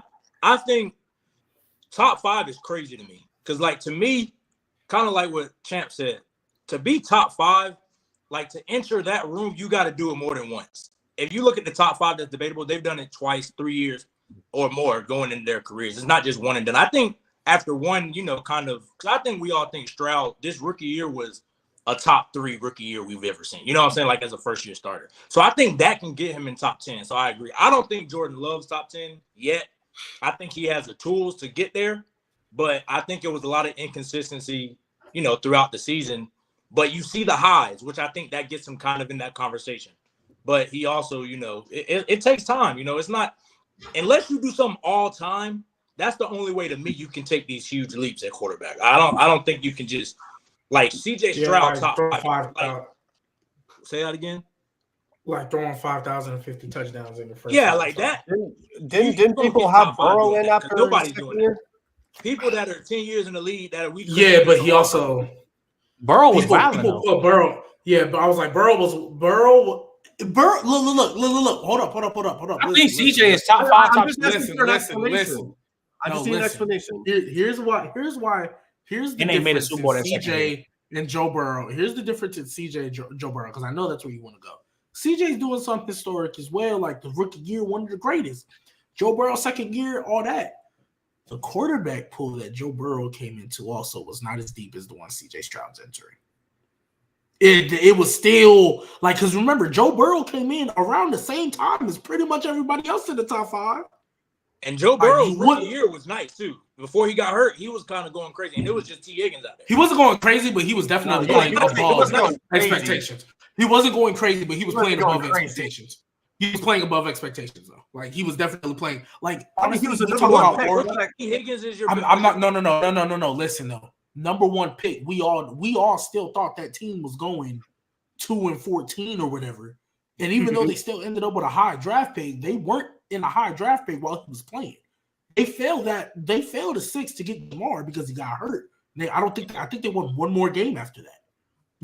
So like, it wasn't nothing like crazy, but like. This is gonna sound so corny, but he was definitely willing his team to some wins. That's so corny. It's so corny, but it was. But did people put Josh Allen top 5 after 2022? Not 2022. Yeah, but that was 2020. But 2020, that was after his 3rd year when he finally took that leap. And again, the quarterback pool was not as deep as it is. Yeah, it wasn't as deep. I ain't gonna hold you. And also, but Josh Allen year 2 was good. He wasn't amazing, but he had a good. We're not caping for that year 2. No, I'm telling you. No, we've gone back and looked at NFL, bro. We're not caping for that year. I'm saying no. I'm not saying he was 2 years. I'm not saying he was top 5. I'm not saying he was top 5, but he was garbage year 1. But you saw flashes. Year 2, he cleaned it up a little bit. You still saw those flashes. Year 3 is where he put it all together. Oh, okay. I could jack that. My thing, Young, is trended him to that level. It wasn't just, this is the first time I'm ever seeing Josh Allen flash. He's top 5. That was never the case. We saw the flashes already for 2 years. But Young, here's my thing. You're saying Like, and if anything, I just want clarification. You're saying you need multiple years to got put you, these Dawson, guys in got that top 5, and these guys got in off of just one really, really good year, and now they're Yeah, it's gonna be in that sustaining too. those rankings. Yeah, I don't think so. To me, I don't think like it's a buildup like that. Like that's what it more so is. Like to me, I'm not putting a rookie in the top 5 because there are guys in the top 5 who have produced high levels multiple years. That's what I'm saying right now. So Like, did as you far put as Jamar top 5 after his rookie year? Who? Jamar? Well, we're talking receiver. To me, receiver and quarterback is very different. Oh my God. It is. Now, but I don't think Jamar was top 5 his rookie year, though. I'm going to be honest. I don't think he was top 5 his rookie year. Well, good, because I don't either. Wait, hold on. Wait, He was in the top 10 his rookie season. He was top 10, but he wasn't top 5. I agree. I didn't have him top 5 either. Hold on. Young, you said Jamar Chase wasn't top 5 his rookie year? In the whole league? But didn't you say him and Jettis was super close? I didn't think. Listen, I didn't think Jettis after that year he was super. It might have been 5-6. I didn't think Jettis was in that top 5 like that. All right. No, I didn't. I didn't. I'm gonna be honest. No, I didn't, Aaron. Jettis really Aaron, got no, I into didn't. that. Jettis smashed the door when he went. What was it? Was it 2 years ago, or maybe last year? Like one of those years where he was like, "Whoa." The only person who said Bijan was in top 10 combos was literally this man right here. And y'all, he didn't even come on my show yet. He was the only person putting him in these top. Nobody had Aaron. I blame Arthur Smith. No, he didn't. No, he didn't. Aaron, no, he didn't. G Baby's the biggest Cooper Cup standing here. No, he didn't. I don't blame Bijan. I blame Arthur Smith. That's what I'm gonna say. As you should. Yeah, As you should. No, And I'm glad that's G-Baby's something the going biggest up out of Cooper there. Cup fan. He didn't have what's his name, bro. That was trend. That wasn't. No, that wasn't. trend. That wasn't. Trend. You got G Baby. Hey, you got G Baby confused, bro. Also, I you got some super chats. You got super chats. Yeah, facts. I'm about to do Aaron, super chats. I had super. And I'll still say top to this 10. day. I'll still say to this day. Cooper Cup was not top 5. I'll still say to this day. Never was. Super chat. Get to super chats. Appreciate you, Nick. My boy Nick for the 10. And Thielen got to play with him before Herbert's win without him Shrek meme. Also, another super $5 super chat. Appreciate. Tegan said Aiden Hutchinson would have a sophomore slump. And yeah, that is a top 10. Hey. You know what Nick also said? The Panthers were going to win the division. I guess we get all things wrong. Yeah, I was with it too. Hey, matter of fact, real quick, now that you're here, Young, I think I officially need your apology. Because you tried to tell me in the offseason that the Lions and the Panthers were on the same tier because they beat them last year. Oh, Now listen, And I told, what did I tell? I'm What gonna did I tell tell you the reason why I said that, G Baby, because we got in the whole argument. Yeah, we I did said for G like Baby. 2 hours. I said, G Baby, what makes you think by what the Lions have done, they didn't address their D line, they didn't address the linebackers, nobody to stop the run. How are they going to stop the Panthers? Now, I'm going to be honest. I didn't think the Panthers will fall off like this. But that's That what was I tried my to reason. tell you. When we had this argument, I told you it's not even about what the Lions did. It's that the Panthers, their O-line is suspect. They have weapons that, let's be real, even though Adam Thielen had his moments, let's be real. Nobody was worried about Adam Thielen and the Toon Squad. Miles Sanders was mid. I'm trying to tell you. That is the reason I've why. always said that. Hey, real quick. Young, you got your computer because your shit is lagging crazy. Like we can hear you talking, like your video is like keep freezing. OD. Here, I'm gonna try to fix it. I'm gonna try to Like fix one of it. them old MTV videos.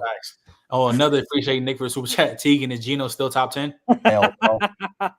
Yeah, because Tina loved getting on me about T-Law, but he did the same thing for Gino, but I digress. And Josh Jacobs. Chino. Oh, Hey. my God. Hey, listen. We're touching on 4.4. Oh, yeah. CM Punk came back and Samoa Joe's the world champion. Let's we definitely move don't know. God, this shit is sad, bro. This shit is sad. It's Literally, ever since Samoa Joe won the world title, I haven't missed on a take yet. It's every year with Dallas. I do not understand. This is their best team probably since damn near 2007. This is probably the best team, and you lose 48-16 to the Green Bay Packers.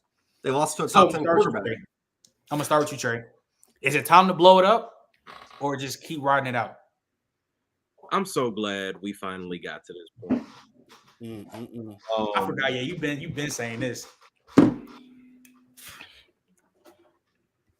Believe me now, or you will regret it later.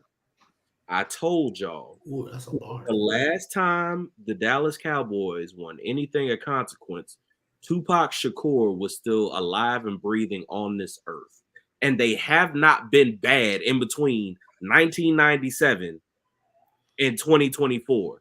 In fact, it's been the opposite. They've been quite good. And they somehow find a way every single year to screw it up. The fact that we keep putting stock into them, like, cool, if the national media does it, that's one thing. The Cowboys are good for ratings. I get why they do it. They do it because it comes with bread. Us, the people who watch the game, the people who have common sense and see them find a way to fail in spectacular fashion every single year. Why do we keep saying otherwise? Until we see a Dallas Cowboy player covered in confetti holding up that Lombardi trophy saying, we finally did it, we should no longer pay attention to them. Why? Why? What are we doing? Like, I mean, you so preach it to the choir. I tried to tell y'all too. I tried to tell you, like, before Gridiron went on this little break, I told y'all that's fine. Dak can have his little MVP season. Dak can look nice and cool, and Dak ain't turning over the ball no more. Yada yada yada. When we get to December and when we get to January, they're gonna find a way to spectacular fashion. I said I didn't know if it was gonna be Dak or if it was gonna be a quarterback draw with 9 seconds left on the clock. I don't know. But somehow, some way, they're gonna sell. Dak is biracial Tony Romo. Changed my mind. God, go ahead, Donnie. What do you think the Cowboys should do? That's pretty disrespectful to Tony Romo, who almost. No, it's not. No, it's not. No, Dak is better than no, Tony Romo. No, it's not. It's not disrespectful. It's not. I'll say Dak is better. It's actually no, it's actually I know. spot No, on. no. Let's be real. Dak Prescott. You know what? This is gonna sound nasty. I don't care. Dak Prescott really ain't really been the same Dak Prescott since Tony Romo left that earpiece. Wow. Anyway, go ahead, Donnie. I mean, that's the last time he had a good playoff game. Am I right? You right? No, Yes. last year. Oh yeah, last year. Sure. I guess. He did. Sure, he lit up Tampa. Yeah. He did. I mean, it wasn't hard to light up Tampa back then, but it's okay. Okay, playoff win's a playoff win. I don't care. I'm gonna remember that. Write that down. Right, hey, Council, write that down. A playoff win is a playoff win. You don't care? Hey, shout out Jimmy G. Shout out Jimmy G. That's a bad hill to die on, Donnie. Jimmy G. How you feel about Jimmy G? That is a bad hill to die on. Bad hill to die on. A good playoff performance deserves recognition. How about that? Yeah, okay, that's there. There we go. Hey, Jimmy G is a scary place to live. Jimmy G does have some of them. Jimmy G does have some Donnie, of them. what you think? Jimmy G does have some of them. Now he doesn't. Okay. As someone who picked the Dallas Cowboys to make the Super Bowl this year, I really thought this was their year. Wait, man. You picked them to go to the Super Bowl this year, game? I just wanted to be different. Everyone was picking the Niners. I just wanted to be different. I didn't want to be like because it's either I'm basic and I'm vanilla, or I have to be different and you vanilla for sure. Yeah, for sure. Hey, sometimes vanilla ice cream tastes good. You know what I mean? Yeah, I guess so. But I also thought there was a legit chance, man. Dak was playing out of his mind. The offense was looking good. Like the entire Dallas offense this year was just Dak and CD making magic, and Jake Ferguson having a couple things here and there. The defense, I got to give credit to Theo, man, because he absolutely crushed it. Theo Ash said after week 3, when the Cardinals beat the Cowboys, he said the Dallas's defense is going to be the reason why they lose in this playoffs. And he was right, because that defense with Dan Quinn let Jordan Love go in there and do basically whatever he wanted from start to finish. And the same with the run game. But dude, it's a trend. It really is every year, man. You can never really bet on this team because they're always gonna let you down, as Stephen A. Smith says. So wait, Donnie, who do you give more blame, the defense or Dak Prescott? It's a whole team failure. It's not I one or understand the other. that, but like we all know it's the whole team, but like if you're dividing up, all right, this is your blame, who gets the most blame for why they lost? Who gets? I don't think you can give one. I think the whole. Yes, team, you can. No, Yeah, you can. Yes, you can. I think the man that threw an interception on the 14-yard line, that threw a pick six, and get us down 21, yes, 27-0. absolutely, 100%. But then you could also sit there and say you let Aaron Jones run all over your face. You let Jordan Love have maybe the best game of his entire career. You could say that. Dan Quinn had an amazing resume. This dude was getting head coach offers as he should, and he just went out there and was pathetic. And he No, of course. okay, should he be getting head coach offers? Time out. Yes, he did. Dude, he's interviewing with Seattle. Time out. There's some things that players do that has nothing to do with coaching. Like Gilly getting cooked the way he did has nothing to do with coaching.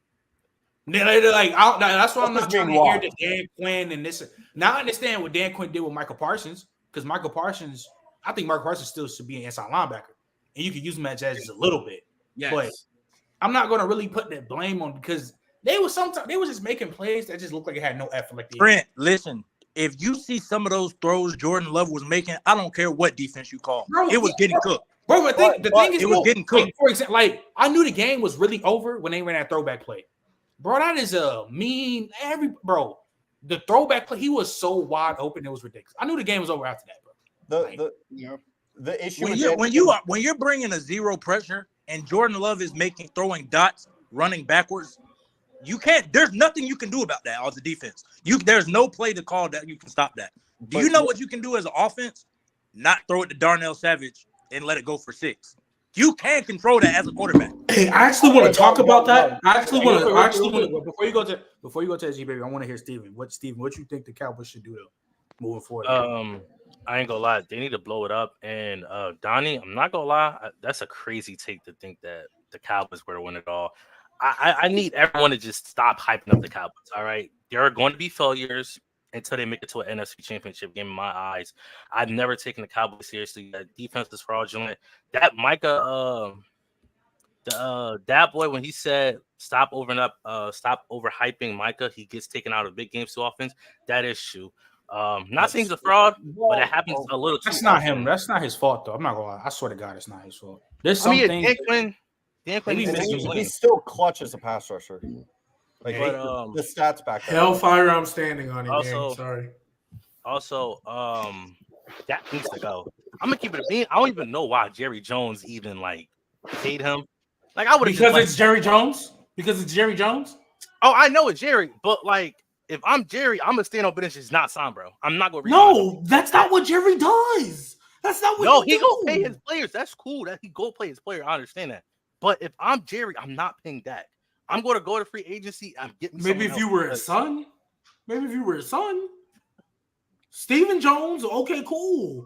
Let's be real. The reason the Cowboys are still relevant today is because Steven Jones made them draft Zach Martin instead of Johnny Manziel. That's okay. They can draft now. I ain't gonna lie. Steven Jones can draft. Yes, that's why they're still relevant to this day. Right, but it's Jerry Jones. They're always going to be relevant. They're always going to be relevant. Hey, Champ, you can attest to this too. Ever since they fired Jimmy Johnson, what have they been? Ever since they fired Jimmy Johnson, they have not recovered. An abject. But that's because Jimmy had control. To be honest with you, hey, y'all see Jimmy at halftime? Y'all see? Yeah. Did you see that? Every single one of you. Every single one of you. We're gonna go up tempo. All that shit, you know. Hey, but listen, this is this. I think the Dallas Cowboys, this is exactly what I mean. Like, you gotta have high upside quarterback play, because we all think the Cowboys roster is pretty good. Like, we don't think that there's a lot of holes on that roster, do we? Nope. No. But no. There's one issue that we always have. When you make Dak Prescott the highest paid player in the National Football League, I think it was 4 years ago. What did anybody think he was the best quarterback in the league? Nope. No. Did we even think he was close? To be honest, top 5, bro. Like he was, and we all know Dak. Do we think Dak is let's reference Cam Newton? Is he a game manager or is he a game changer? He's in the middle to me. He's when he's on, like when Dak Prescott is on, he can be a game changer. But the problem is he's never on when it matters most. Yeah, exactly. So that's why I can't call him a game changer. So is he really a game changer if he's not changing the games that matter most? Bro, he's Bro, a game manager. But First off, but yo, he we're playing- plays above the level of a game manager. What do you? Well, tell me this. It's like Tom Brady, I think, is the greatest game manager. I haven't never seen Dak Prescott play to that level. Okay. You comparing him to Brady? Come on, G. No, I'm talking about just the Young, guys. young. If you're going to be a top paid dude, Uh-huh. you have got to either change the game in the big game, or you have to be so elite upstairs like Drew Brees. Like these are the guys that if you're not going to be a game changer, like with athleticism, arm strength, all that, you cannot make the mistakes that Dak Prescott makes consistently in big games. So Young, the only problem that I have with your Brady, the greatest game manager, right? Because I think obviously towards the later of the year, he wasn't pushing the ball down the field as much. He was just being cerebral. People forget in Tom Brady's both of his peaks, the nigga was pushing the ball down the field. He wasn't no freaking game manager. He was launching that thing. Like people forget. I get it. James White with all them receptions in the Super Bowl. I get it. Okay, I do. But people forget in both of his peaks, he was launching that thing. No. I'm not saying about when like he got to Tampa, he was launching that thing. So like he threw the second five. Cam Newton, what Cam meant by that wasn't like just him pushing the ball downfield. Yeah, like I know, but that but you brought up the Tom Brady comparison because you're saying he's the greatest game manager. I've never seen Dak play at that level. No, maybe not in the playoffs, but Dak Prescott has played above the level of a game. When I think game manager, I think we gonna run this ball 30-some times. Hey, just make the simple first down play on third down. Maybe eventually we'll take a play action shot downfield, but just don't do nothing crazy. No, Dak is, at least in Dallas's eyes, Dak is looked at as we are only going to go as far as you take us. Not relying on everybody else like a game manager would. Like Brock Purdy. Sorry, Aaron. Brock Purdy. They don't look at Brock Purdy and be like, we're only going to go as far as you take us. They look at Brock Purdy like, you have CMC, Debo, and George Kittle. You got Yak Demons over here and a really good route runner, Brandon Ayuk. Don't mess up. Now, he's playing perfect in that role because I think upstairs, he knows how to make quick decisions. But nevertheless, they don't rely on him to be anything more than get it to our playmakers. That is a game manager. Game changer. Now, again, because Dak Prescott doesn't do it when it matters most, I can't call him a true game changer, but he is nowhere near the level of a game manager. That's the only part I disagree with. That's why I said he's right there in the middle. But I think like like what I was saying, Drew Brees is a game manager. Whoa, Tom Brady is are a game game manager. changer. Whoa, no, but see, Brees is not a game manager. This is like Let me the get way it. y'all take the I want to let connotation of T game. his hand first go, but keep going. Y'all think game manager is a bad thing, and it's not. It's not. But Drew Brees at his peak is a game changer or a game changer. No, but okay, what was Drew Peak doing as a game manager like that? What was he doing as a game changer as far as what's asked of him? What was asked of Drew Brees? Wait, hold on. The ball. What was asked of Drew Brees? Facilitate the ball. Don't turn the ball over. Get the ball to Drew your Brees playmaker. was asked to literally carry the offense, gang. Wait, guys, can I get in on this? Because I get where. Go ahead, Trey. I know you know what I'm talking about. I get where you going, but I also get why y'all are confused. The whole reason why this conversation even came up and why Dak was a part of the group when Cam made that quote-unquote infamous clip, he wasn't necessarily trying to say, hey, these guys aren't being asked to do much and these guys are the real dudes. He was talking more about play styles than anything. Yes. When he's bringing up Brady being a game manager, Drew Brees being a game manager, he's talking about guys that are literally like they're winning up here. Like they're not making plays where it's like, oh, okay, cool. This broke down. I'm taking off for 20. And because I'm a physical force of nature, there's nothing you can do about it. He's talking about guys like, okay, cool. They came out in this coverage. They rotated here. We're changing here. We're audible in here. That's what they're talking about when they're talking about game manager. We think about game managers in terms of guys like Trent Dilfer, Jimmy G, like caretaker quarterbacks. And that's not what it's intended for. But exactly, I see where Young's trying to say there's a difference between the guys who are winning from the pocket and winning with their brain, like the Mannings, the Peyton, the Brady, Breeze, like those guys as opposed to Mahomes, Josh Allen, Burrow, Yeah. Herbert, those kind of guys. So Lamar. well, even Herbert's kind of close, even though he's He's physically closer to sound. game manager because he's a Well, rookie. here's the only thing though. And then Tegan, I promise you got it. The only thing is, okay, that may be fine for y'all, but the way Cam Newton said that statement was not the way y'all are trying to make it. He was That's how I not was trying saying, to make "Oh, Dak." That's not how he's not. That's Dak. Cam was not saying Dak to Brock Purdy or game managers in the sense of they're just gonna sit in the pocket, establish here. They're not gonna do it. No, that's not what he meant. He meant when they're game managers, they're not going to be the ones to lead you to victory. They can't do it. They can't lead you to victory themselves. When he was talking about them game changers, Brady could take over a game. Yeah, he ain't gonna run you over, but he could take over a game in the pocket. Peyton Manning, Drew Brees. The reason why I don't call them game managers is because they played far and above that. They were doing things. They were doing more of what they were asked for. Peyton, Brady, Rodgers, Drew, and especially it's Rodgers game changer now. And I don't want to be in his peak. No, I mean like Rodgers is closer to a Mahomes level game changer than a Brady. Oh, okay. And if you want to say they're two different kinds of game changers because of the talent, fine, but they're still game changers. Especially, and I'm not gonna lie, I'm gonna be a homer right now. Let's be real. Marcus Colston, Lance Moore, Devery Henderson, Robert Meacham, and the nigga throwing for 5K. Yeah. And people try to call him a dink and dunk. We've already seen the film, and that wasn't true. No, We've already seen the film. So That's not what he does. San go ahead, Diego. Tegan. Yeah, facts. But go ahead, Tegan. So I mean, it's not gonna be it's gonna be on the Dak thing. It's just the thought process kind of moving forward because I'm with y'all on the whole game manager thing, and the definition gets very. I think caretaker is something that we got to start using a lot more. Like Tua is a caretaker, not a game changer, and really a game manager is debatable. I would still call him a game manager. I wouldn't go so far as to say caretaker, but I will say, hey, bro, you got about one more season before people start looking at you as that.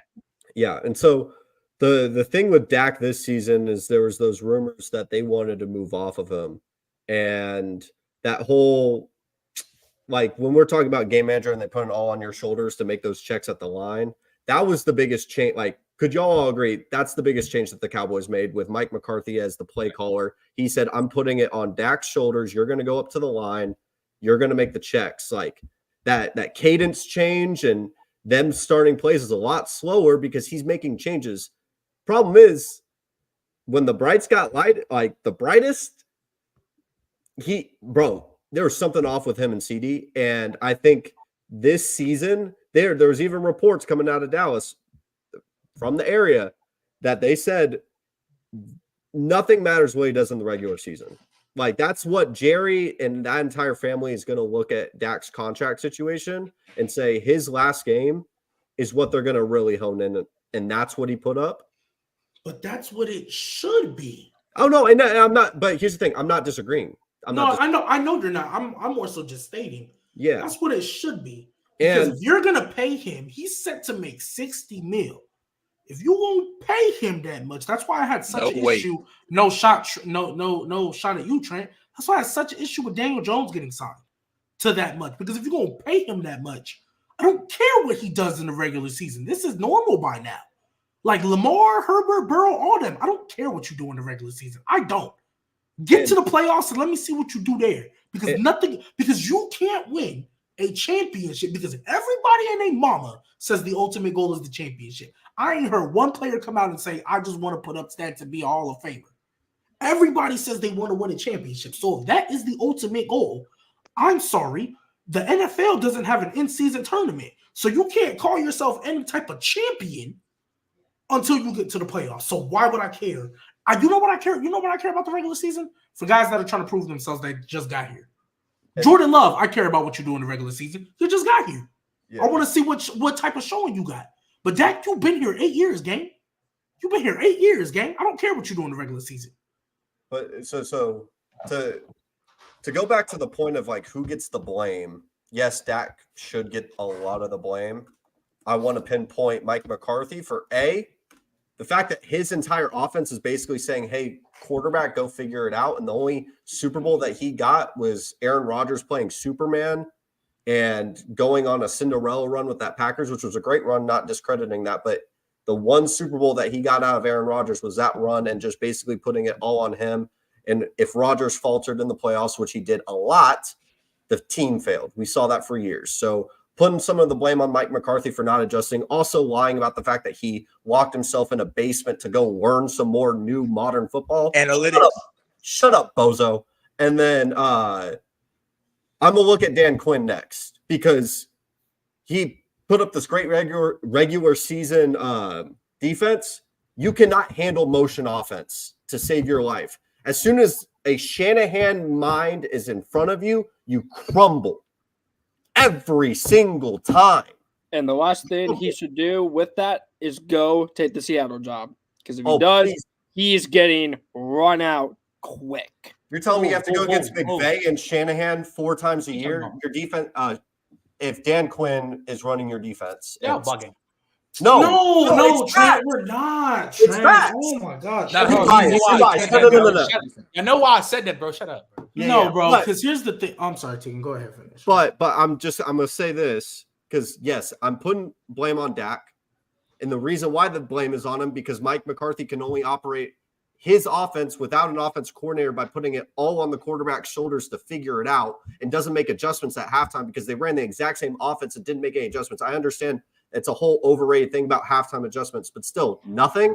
And then Dan Quinn, every single time in the playoffs or just in the regular season in general, you can't handle motion.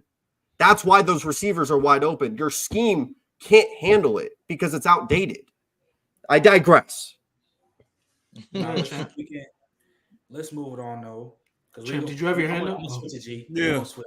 I got one thing I want to add. Just one thing. It'll take me 30 seconds. Start now. When are we going to start looking at Jerry a little bit more? You've been doing this for a long time. You've been hiring these. What can we do, though? Wait. Let me finish.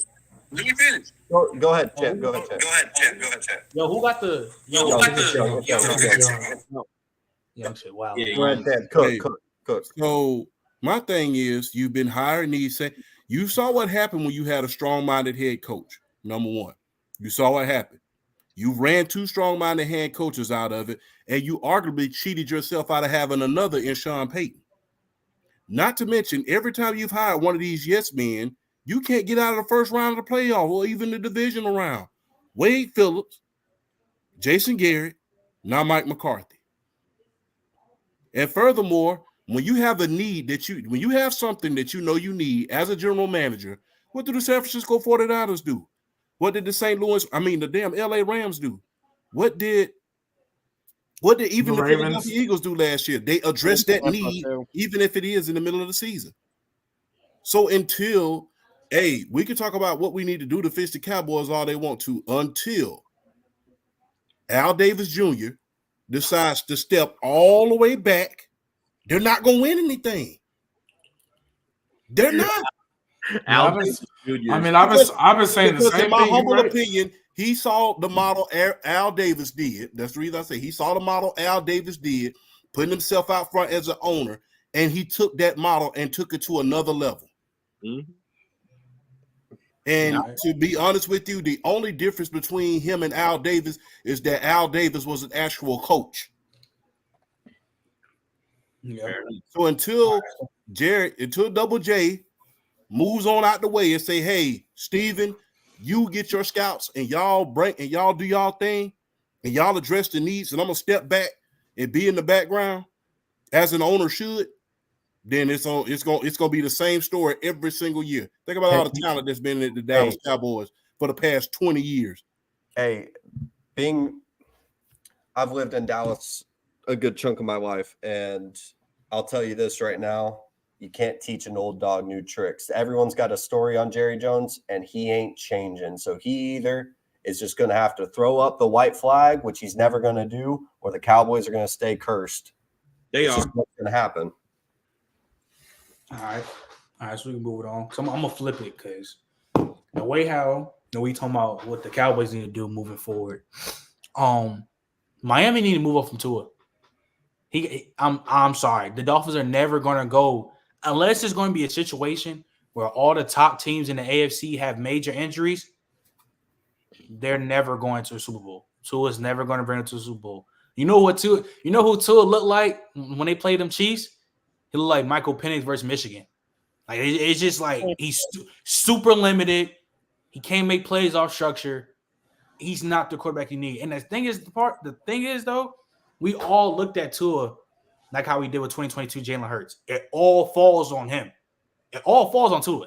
If Tua would actually play good, they'll still be in the. If Tua would be playing good, they wouldn't even been playing in the wild card. They would have had a bye week because they were at one point the 1 seed, right? Am I wrong? Them and the Ravens were tied for the run seed when they went to go play each other. The winner of that would have got it, and then they got blown out. They got put in a body bag. They're never gonna go far with him, bro. He's too limited. Again, when you get pressure to him, he can't create anything off structure. It's just bad. And the thing is, they have all the pieces in the world. We talk about the Cowboys. The Dolphins' pieces, especially on offense, is crazy. You have Devon Achane, Raheem Mostert, Tyreek Hill, and Jalen Waddle. For a quarterback, that's all you need. And with Mike McDaniel, that's all you need. That's all you need. There's no way in this world that the Dolphins should be one and done. There's no way they shouldn't have a playoff game, bro. But go ahead, Tom. Wait, Tiki, go ahead. Go ahead. Hey, Trent, what did I say in October? What did I say? Go ahead, bro. Did I say that Tua was closer to Jimmy G than people realized? And I got called crazy. Go look at the stats, bozo. He's one of the most accurate quarterbacks in the league. Shut up. We're leaving stat watching back in 2023, bro. I'm tired of this. Like, yeah, he's not exactly Jimmy G, but he's closer than people realize. And here's the issue. This is what's going to happen, and this is my take on Tua. If you pay him, you're going to be stuck in the same exact situation the Niners were. Because here's the reality. Even if the weather didn't stink, even if you didn't have 6 pass rushers out, you probably aren't winning that game. And guess what? It's because of the way Tua plays, not because of... Yeah. And here's your path to a Super Bowl, because if you're paying a quarterback, we all agree, if you're paying someone, you trust that's the guy that can take you there, right? Your best scenario is saying, we're going to get the 1 seed, we're going to get a bye week, or we're going to get the 2 seed, and most likely trying to get 3 straight home games in Miami. Because if you have to go to Buffalo, if you have to go to Cincinnati, if you have to go to Cleveland, if you have to go to the Baltimore, if you have to go back to Kansas City, I don't think Tua in December and January can win at those places. And if that is your one path, what is the difference between him as Jared Goff on the Rams than what he is right now? You know what the difference is? Why would you pay him money? You know what the difference is? Jared Goff got you there. Hey, bro, Jared Goff is out. We literally heard a stat today. From Tua where it's above 70 degrees and up, Tua's like 22-4. When it's below 70, he's like 6-13. Yeah, and you know playoff games are always going to be in January. It's majority of the time, wherever you're going to, the date not changing. The date not changing. It's going to be cold. So I don't know what they have to let Tua go. I just thought about it. You know who needs an apology from everybody? Media, other analysts, even probably Flores. Absolutely. Absolutely, Brian Flores needs an apology because remember, he tried to tell y'all he ain't want this man. He tried to tell y'all, hey, I don't know if he's gonna be the guy. Hey, after this, Steven, you go. And what did everybody say? Oh, nah, you dread come on now, you ain't even giving him a chance. Maybe Brian Flores saw something with this because sometimes I think we forget. And I'm a prisoner of it too. You know, I'm trying to be a coach, so sometimes I be in my coaching mind, right? Sometimes I think we forget that these people be in practice with these dudes every day. 5 days, 6 days a week. They watching the film more than us. They watching not just the game film. They watching the morning practice film, the afternoon practice film. If they decide to do 3 days, they're gonna watch the night practice film. They're gonna watch the one. They're gonna the individual period. Like, I think sometimes we forget how much film these dudes watching on them, right? And I think Brian speaking is a coach, right? At least in his role. I'm breaking up. Yeah, you was breaking up. Yeah, you was breaking up just a little bit. I just came back. Oh, okay, I'm sorry. Go ahead. I think we can all give Brian Flores a somewhat, at the very least in his position, is a good coach, right? I don't think he would have been afforded the opportunity to be on multiple staffs if he wasn't. He tried to tell y'all he didn't want this man. Now, Mike McDaniels, shout out to him, he was able to maximize Tua the most that he possibly could. But you don't make a trade for Tyreek Hill. You don't make a trade for Jalen Ramsey. You don't even make a trade for Bradley Chubb if you're not trying to win a Super Bowl. Now, if you just wanted to make the playoffs and say, hey, look at us. Look, Dolphins fans, you get to see a playoff game. Then cool. That's not what they said. That's not what they traded them. They literally went all in. They went for Jalen, even though I think Bradley's overrated, they went on each other, and they went all in on Tyreek. Nah, he's lagging. Go ahead, G. I don't know how y'all are people fine. But anyways, point is Brian Flores needs an apology.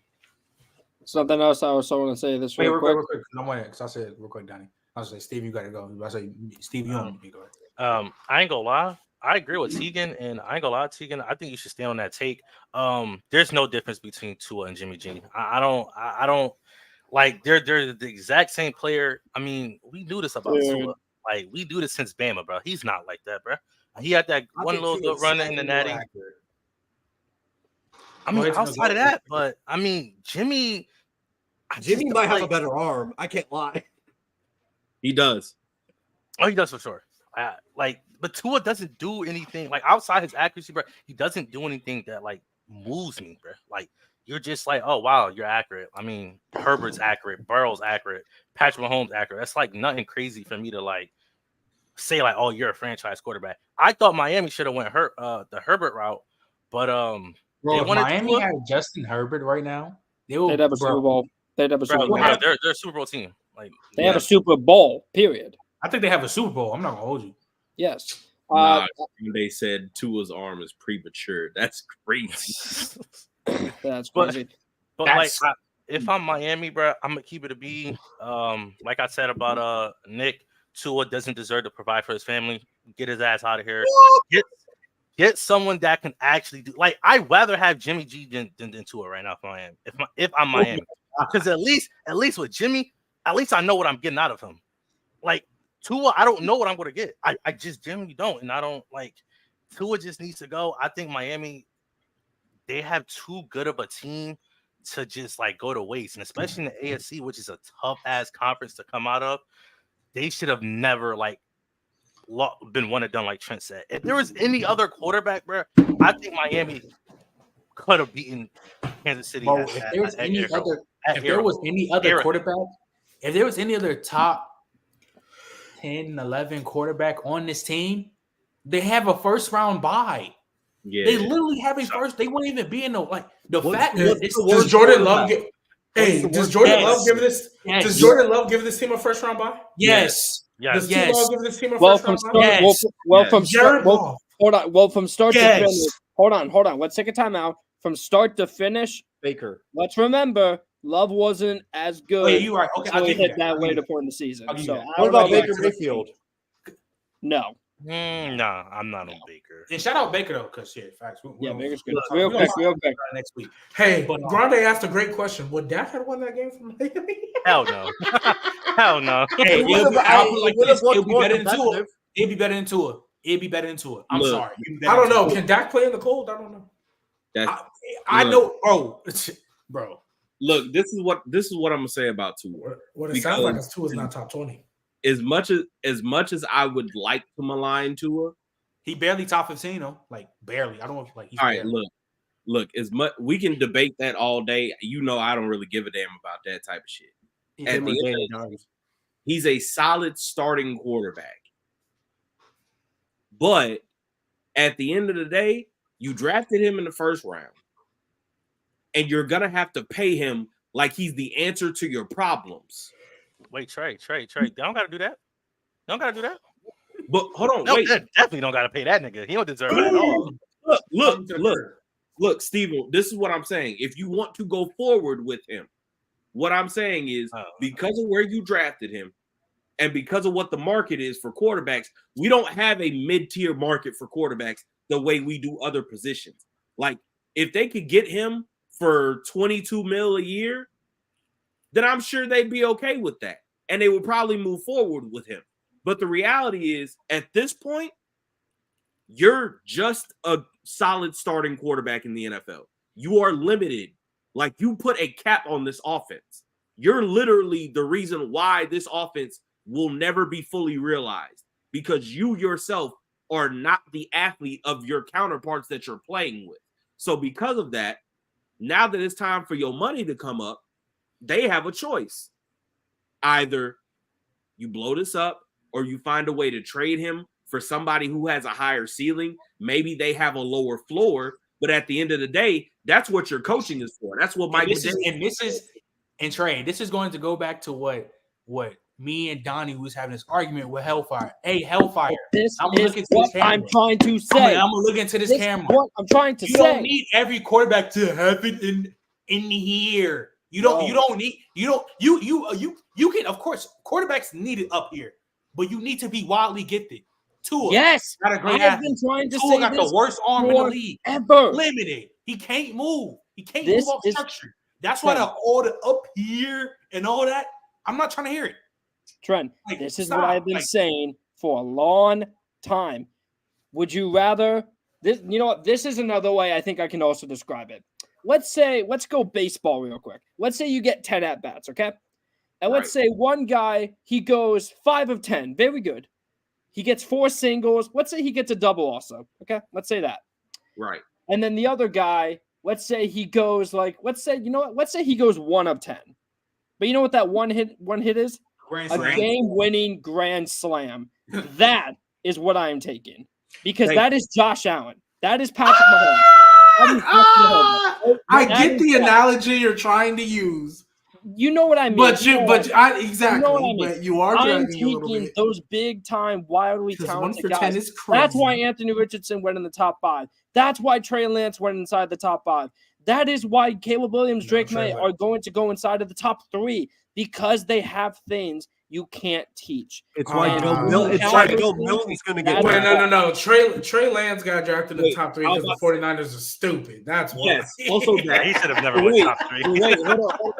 But wait, I just need to say something real quick to this point, because we're talking about the whole traits versus intangibles thing. Hey, it's always misopinion in my eye, man. Yeah, like, cool. If you want to say that quarterbacks who went up here are better, that's great. At the end of the day, all of the guys that we talk about, like prime example, the Breezes, the Mannings, the Bradys of the world, all of these guys, were they like the most talented, like freaks of nature? No, but they weren't Tua. Like, people act like Tom Brady had a pop gun arm. That man played in inclement weather and threw in bad conditions for almost 2 decades. Do you understand the amount of arm strength it takes for you to be able to consistently spin a ball 40 times a game through wind, through sleet, through snow? That requires physical traits that like Tua does not have. Real quick, just one more thing I'll say also. Tua played his last 3 games, man. He played arguably the most wildly gifted quarterbacks, all 3 of them in the NFL. And that is Lamar Jackson, Josh Allen, and Patrick Mahomes. And every single one of those games, I can confidently say he was nowhere near any of them, because he does not have the raw. Josh Allen had 2 turnovers in that Miami game, and it didn't matter because he was the best player on the field. He had 3 turnovers. He had a forced fumble and 2 interceptions, and it didn't matter because he was the best player on the field. And Tua isn't that, and he'll never be that. It's as simple as that. It just is. I'm gonna just say Wait, this Trent. too. I'm kind of tired. Can you highlight a WZ comment? You said highlight. Oh, you talking about Hellfire? So which one? Where he said something about executives saying that Tua's value is like at 40 mil. That's fine. That's Executives, crazy. It's a bad decision. Hey, I'm gonna say this. Look, at the end of the day, a lot of the folks who work in football know way more than us.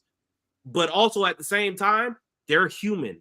They're not without flaw. Because executives also thought Daniel Jones was worth the money that he was worth. And I could have told you from the moment he left Duke, that man wasn't worth one red cent that they gave him. So take that with a grain of salt. Hey, But wait, real quick, Tegan, go ahead. What you about to say, Steven? No, I wasn't gonna say no. I was gonna say. Oh, but Tegan, go ahead.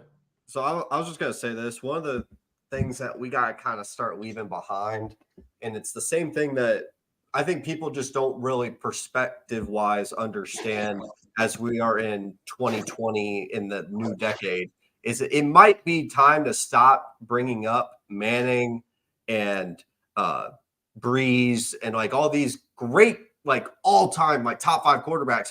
It's a new era. It's a new generation. Like, I'm sorry. These quarterbacks, like, the closest comparison you can get to is Joe Burrow, and play style wise, there's still a difference. They don't exist. Like you can't. They don't. I'm not gonna say they don't exist. They don't succeed at the same level with that same play style like they used to because the game does not play the same way. It's just different. The same way that Trey talked about Michael Irvin and how wide receivers used to have to go across the middle and get punishment. I saw that clip the other day. Like it doesn't exist. So we have to accept and stop bringing these guys up to compare when a quarterback has a weaker arm on this guy and why he can succeed. Until it happens in 2024 and beyond, I'll believe it. But at this point, it just doesn't happen. Like Donnie says all the time, look at the top 10 and tell me what guy isn't toolsy. Like you want to tell me Stroud and Burrow, like these guys aren't mega talented and have great arms. Like everyone in the top 10, even to 12, have incredible arms. Wait, hold on. I need to speak specifically to Burrow because people be trying to play with Burrow a little bit when it comes to like what he is as a player. Like, don't get me wrong, he wins in the pocket, releases clean, all that stuff, plus arm strength. Don't get it messed up.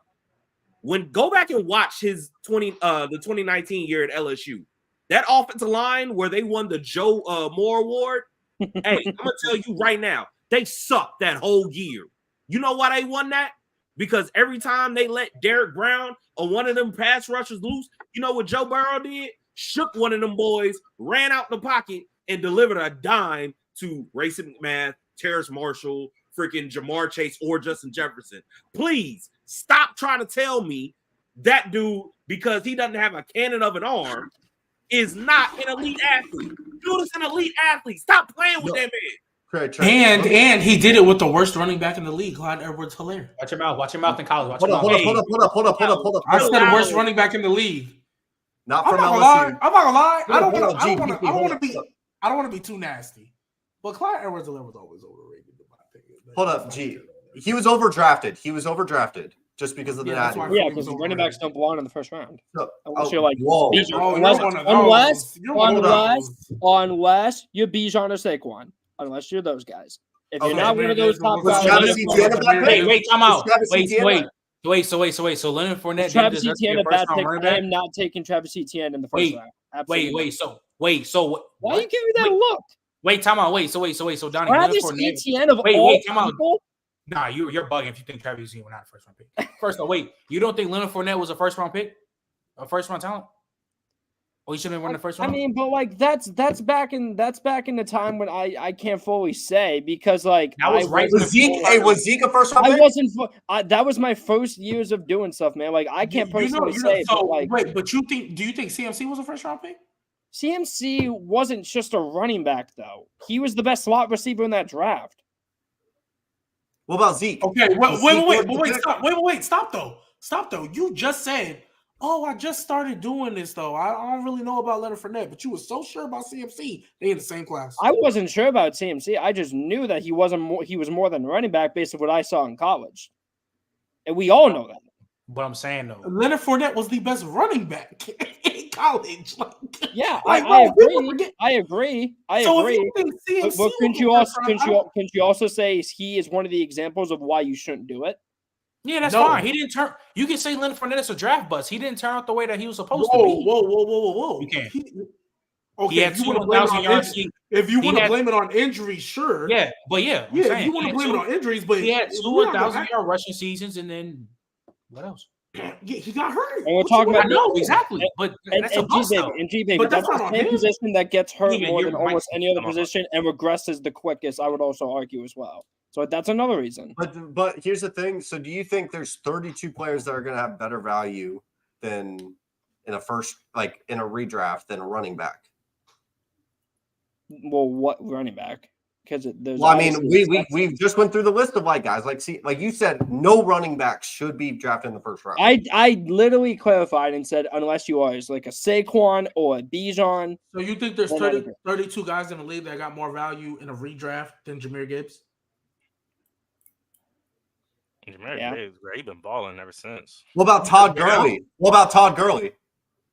Like prime Todd Gurley? Probably not. No, not prime Todd Gurley. Oh, let's move it on. Let's get to this last topic.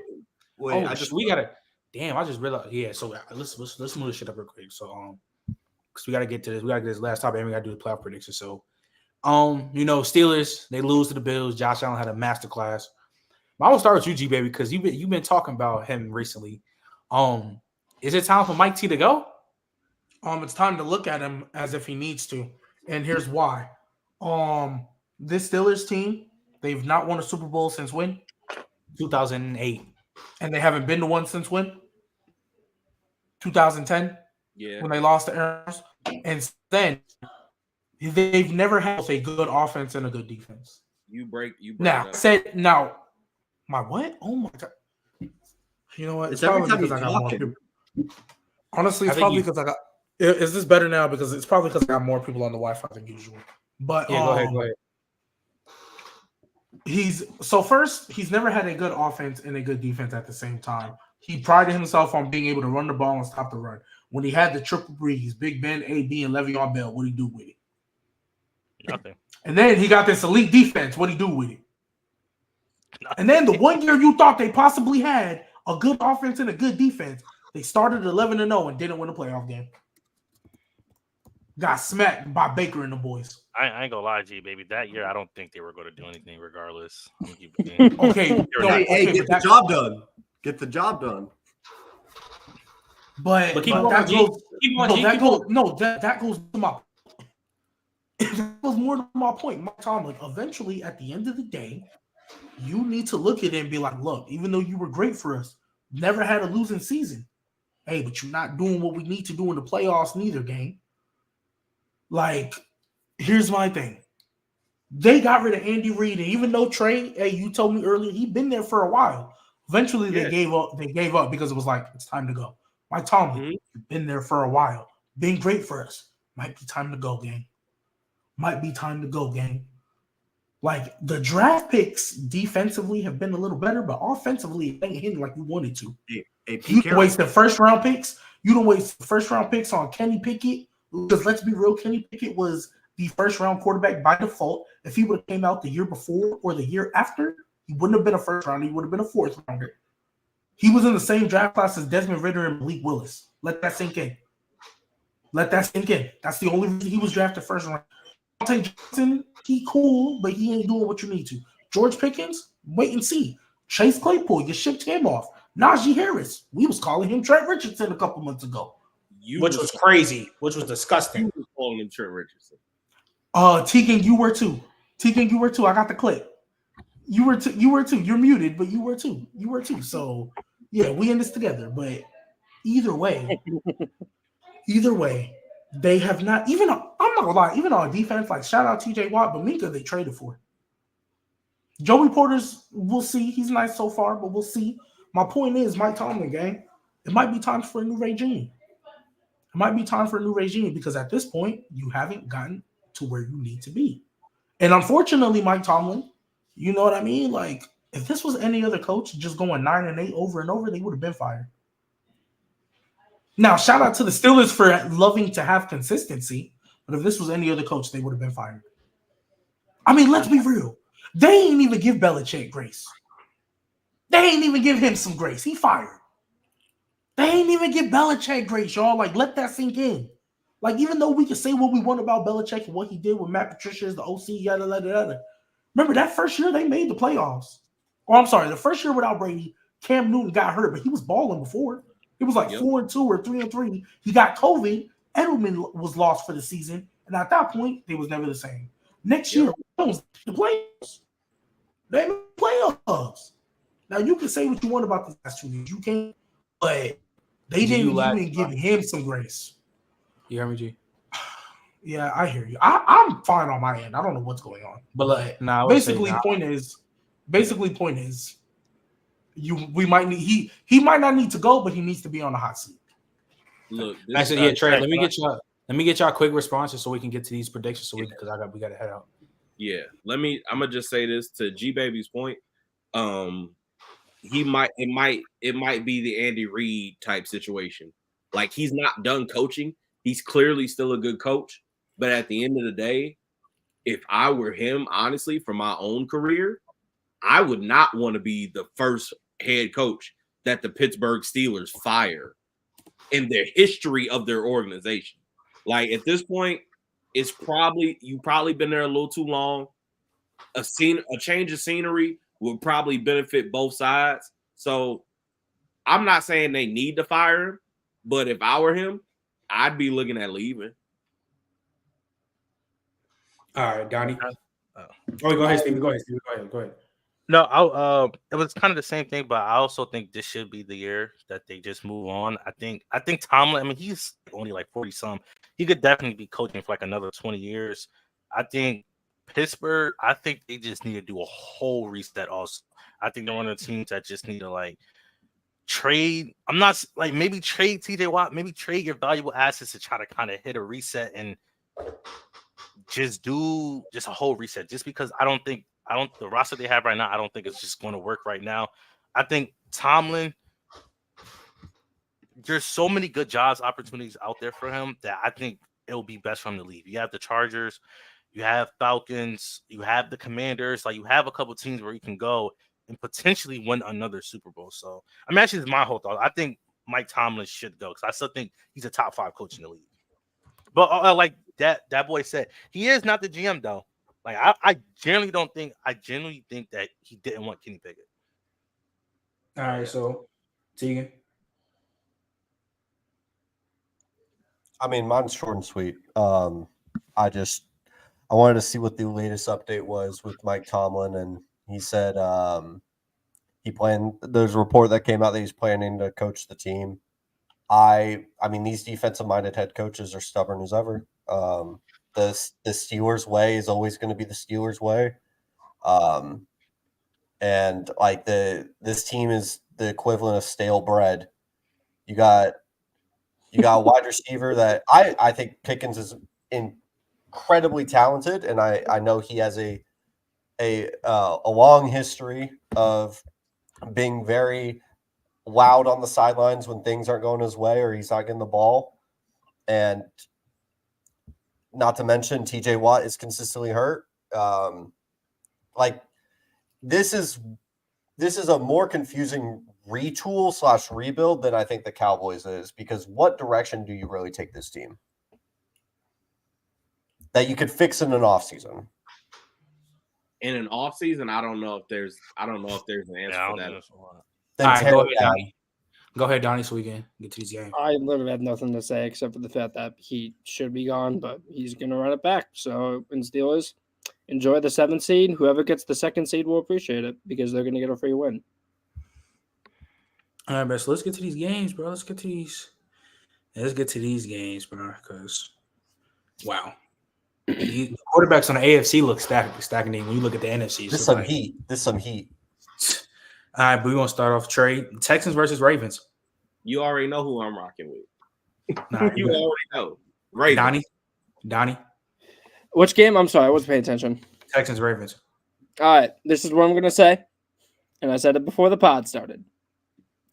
The last time Lamar Jackson won the MVP, the last time the Ravens were the number 1 seed, The last time statistically they had a top 3 defense. The last time they played the Steelers last week of the season, and they benched all the starters. And then the last time they played, with all that, played an AFC South team in the divisional in a game where they were favored heavily. The Ravens ended up losing that game. But luckily, I'm not stupid enough to pick against the Ravens. I'm picking the Ravens, man. Like, I'm sorry. Like, if the Texans win, I think at this point, and this is what I want to talk about because we're all going to pick the Ravens. I think the conversation is, okay, Tegan, we'll see. But I think the conversation is if Lamar does play mediocre again, we really need to talk about that because at this point, it's unexcusable. There's no excuse for that. Wait, I'm gonna just say this because I've been saying it all week when we've been having the conversations in the chat. I'm gonna just say this because folks have been saying, hey, if he plays another bad game or if they lose, if the stakes are that high on one side, they gotta be high on the other. If he comes out here and starts frying folks, I'll give him all the credit in the world. I'm not pointing this at you. I'm just saying the larger conversation that has been had specifically about this game is, hey, if he plays bad, hey, if they lose, if there's another side to that, it's 50-50, dog. So I agree. if it's high on one side, it's got to be high on the other. That's all I'm saying. Tegan, who you got? Tegan, who you got? I know I made a look, but I'm not gonna use history. I'm not gonna use history to make a current day decision. I think Lamar has changed the way that he is as a passer for good and for longevity, and I think just matchup wise, it's hell for the Texans. So give me the Ravens to cover the spread. I think this is the one. Cover. All right. So, and Steven, of course, you got the Ravens, right? Nah, actually, I'm going with an upset. I think Houston going to actually upset in the close game. I'm going to keep it a bean. And this game also is going to tell me a lot about Lamar. Because I like Lamar, but his playoffs failure it's been kind of pissing me off because I'm like, bro, I know Lamar played better than this, but I've seen this nigga go crazy. So this is just a defining game for me, but I'm not gonna lie, bro. If CJ Stroud keeps playing the way he is, bro, I see no way that Houston can't upset Baltimore. I'm gonna keep it. I agree. All right, and that defense too. All right, so because we need it, because I got to head out. So Packers 49ers. Anybody have the Packers winning? No. Packers cover, but Packers are going to cover. They're going to cover. They're going to win. Fuck it. You got him. I'm a rock with Jordan Love. I'm diving all the way in. I think he could do it. I kind of agree with Tegan, but this game is really if Brock Purdy plays perfectly, 49er wins no matter what. If Brock Purdy plays perfectly, they win by 30. Yes. Yeah, 100%. But if he plays like he did against Ravens, I don't know. Jordan Love might have another game. I ain't gonna lie. He might have another. Packers are the best team in the NFL in the first quarter. Keep that in mind. That's what I will say. Facts. All right. So Trey, Bucks Lions. Who you got? I'm gonna go with the Lions. All right, Donnie. Imagine telling someone before the season started the NFC Championship is going to have either the Detroit Lions or Baker Mayfield in the Bucks. Facts. That's just awesome. That's a blast. That's a blast. Yeah, I'm sorry. Give me Detroit. Steven. I got Detroit. I'm not gonna lie. And the thing is, again, the Bucks can do something, but if Goff is playing the way he did against the Rams, hey. All they have to do is get the run game going, they go win. Yeah, literally. Yep. So I got the Lions. Tegan. Or a pick. Give me Baker Mayfield and the Buccaneers to pull. Respect. Or a merchant. And then the last one, Chiefs Bills at the Bills crib. First game, Patrick Mahomes on the road. I low key think I'm gonna slide with Buffalo. I think Josh get back at the crib, and I think the Chiefs receivers are gonna sell them. I think they're gonna sell Patrick Mahomes. It's gonna be another sell fest. So wait, he's on the road with it. First road playoff game. So Trey, who you got? But I ain't gonna lie. I'm stamping this now. If the Chiefs win this game, they're going back to the Super Bowl. I ain't gonna lie. I'm gonna say this. They'll be the hottest team in the league. I'm not gonna lie. If they win this game, because they would beat the Ravens probably. Texans. I don't think the Texans. If the Texans, I'll put it like this: if the Texans win, they might be in the Super Bowl. I ain't gonna lie, because they'll be the hottest team. Their momentum be super crazy. So it's depends.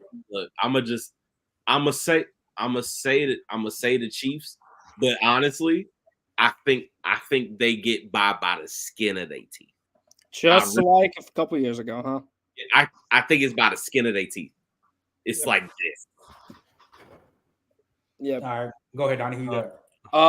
Okay. So got the Bills sweatshirt on. I'm not a Bills fan, but I am a massive Josh Allen fan. I've said this for a couple years now. If I were to pick any team / quarterback to see them hoist that Lombardi, besides my boy, for Arizona, it would be Josh Allen. It is a long time coming. If it wasn't for a coin flip, I truly believe he would have ran away with that Super Bowl at the level he was playing, because he had legitimately the greatest 2-game stretch of a playoff series I've ever seen in my entire life, and maybe in NFL history. Like, we're talking about a guy who was flat out unstoppable for 2 games in the playoffs against, the Patriots. Think of them what they are. They had a good defense that year, and he had more passing touchdowns than incompletions. So, yeah. And this year, he had a great game against not Miami. He had a great game against Pittsburgh. I thought he looked good against Miami. The worry is that inconsistency, but I'm rocking with Buffalo, man. I think this is finally the year to catch Kansas City off guard. The weapons are lacking. Travis Kelce is regressing. The tackles are even worse than last year. This is the year to get them off their, catch them off guard, and you're home. Hey, I ain't gonna cap. Any of you second level, third level Chiefs defenders, if y'all get hit with them yabba dabba do ass moves like the Steelers did, that shit was crazy. Steven, who you got? I'm gonna keep it. I have the Chiefs only because I don't know what Josh Allen I'm gonna get. Am I gonna get Josh Allen throwing 3 to 4 interceptions that game, or am I gonna get Josh Allen throwing 300, going for 300 yards, 3 TDs? So I'm gonna go with Patrick Mahomes here. All right, Tegan. Super Bowl pick. I think whoever wins this game is gonna win the Super Bowl. Give me the Bills. Oh wow, the Bills. Who do you got? Yo, hold on, wait, Trent. Who do you got? Oh, I got the Bills. I think the Bills. I think it's Josh Allen. Wait, Trey, can I say one quick thing? Mm-hmm. You want to know? I just saw this screenshot when I was sitting on Twitter. I wonder why Aaron Jones was able to run the damn ball as much as he was able to do. Look at that front. Wow. That was what's giving That's 12 personnel against that front. Yeah, that's easy money. But nah, appreciate y'all for coming out. Appreciate everybody else in the chat. I think we had a peak viewers like 64. So we keep getting up there. We keep getting up there, man. So Lily just texted me, Patrick Paul. Lily just texted me. We're gonna reschedule the VIP room after the Senior Bowl because he gotta be there. He about to do his thing. So I'm probably gonna hit up Victor Cruz, see if I can get him on for Friday for the replacement. So if I can get him on there, make sure y'all just look out because the VIP room is so hard to get these athletes, bro, because their schedules be so crazy. So I probably try to get Victor Cruz on for Friday. But make sure y'all tune in tomorrow. My boy Trey's finally gonna be on there. But we got to do the Jim Thorpe Award super chat ranking list. Yeah. That's gonna be funny. That's gonna be crazy because I hope y'all better not be trolling because Mo Claiborne might be top 5 in that. So yeah, make sure y'all type in, like, subscribe, bro, and yeah, we out. Peace.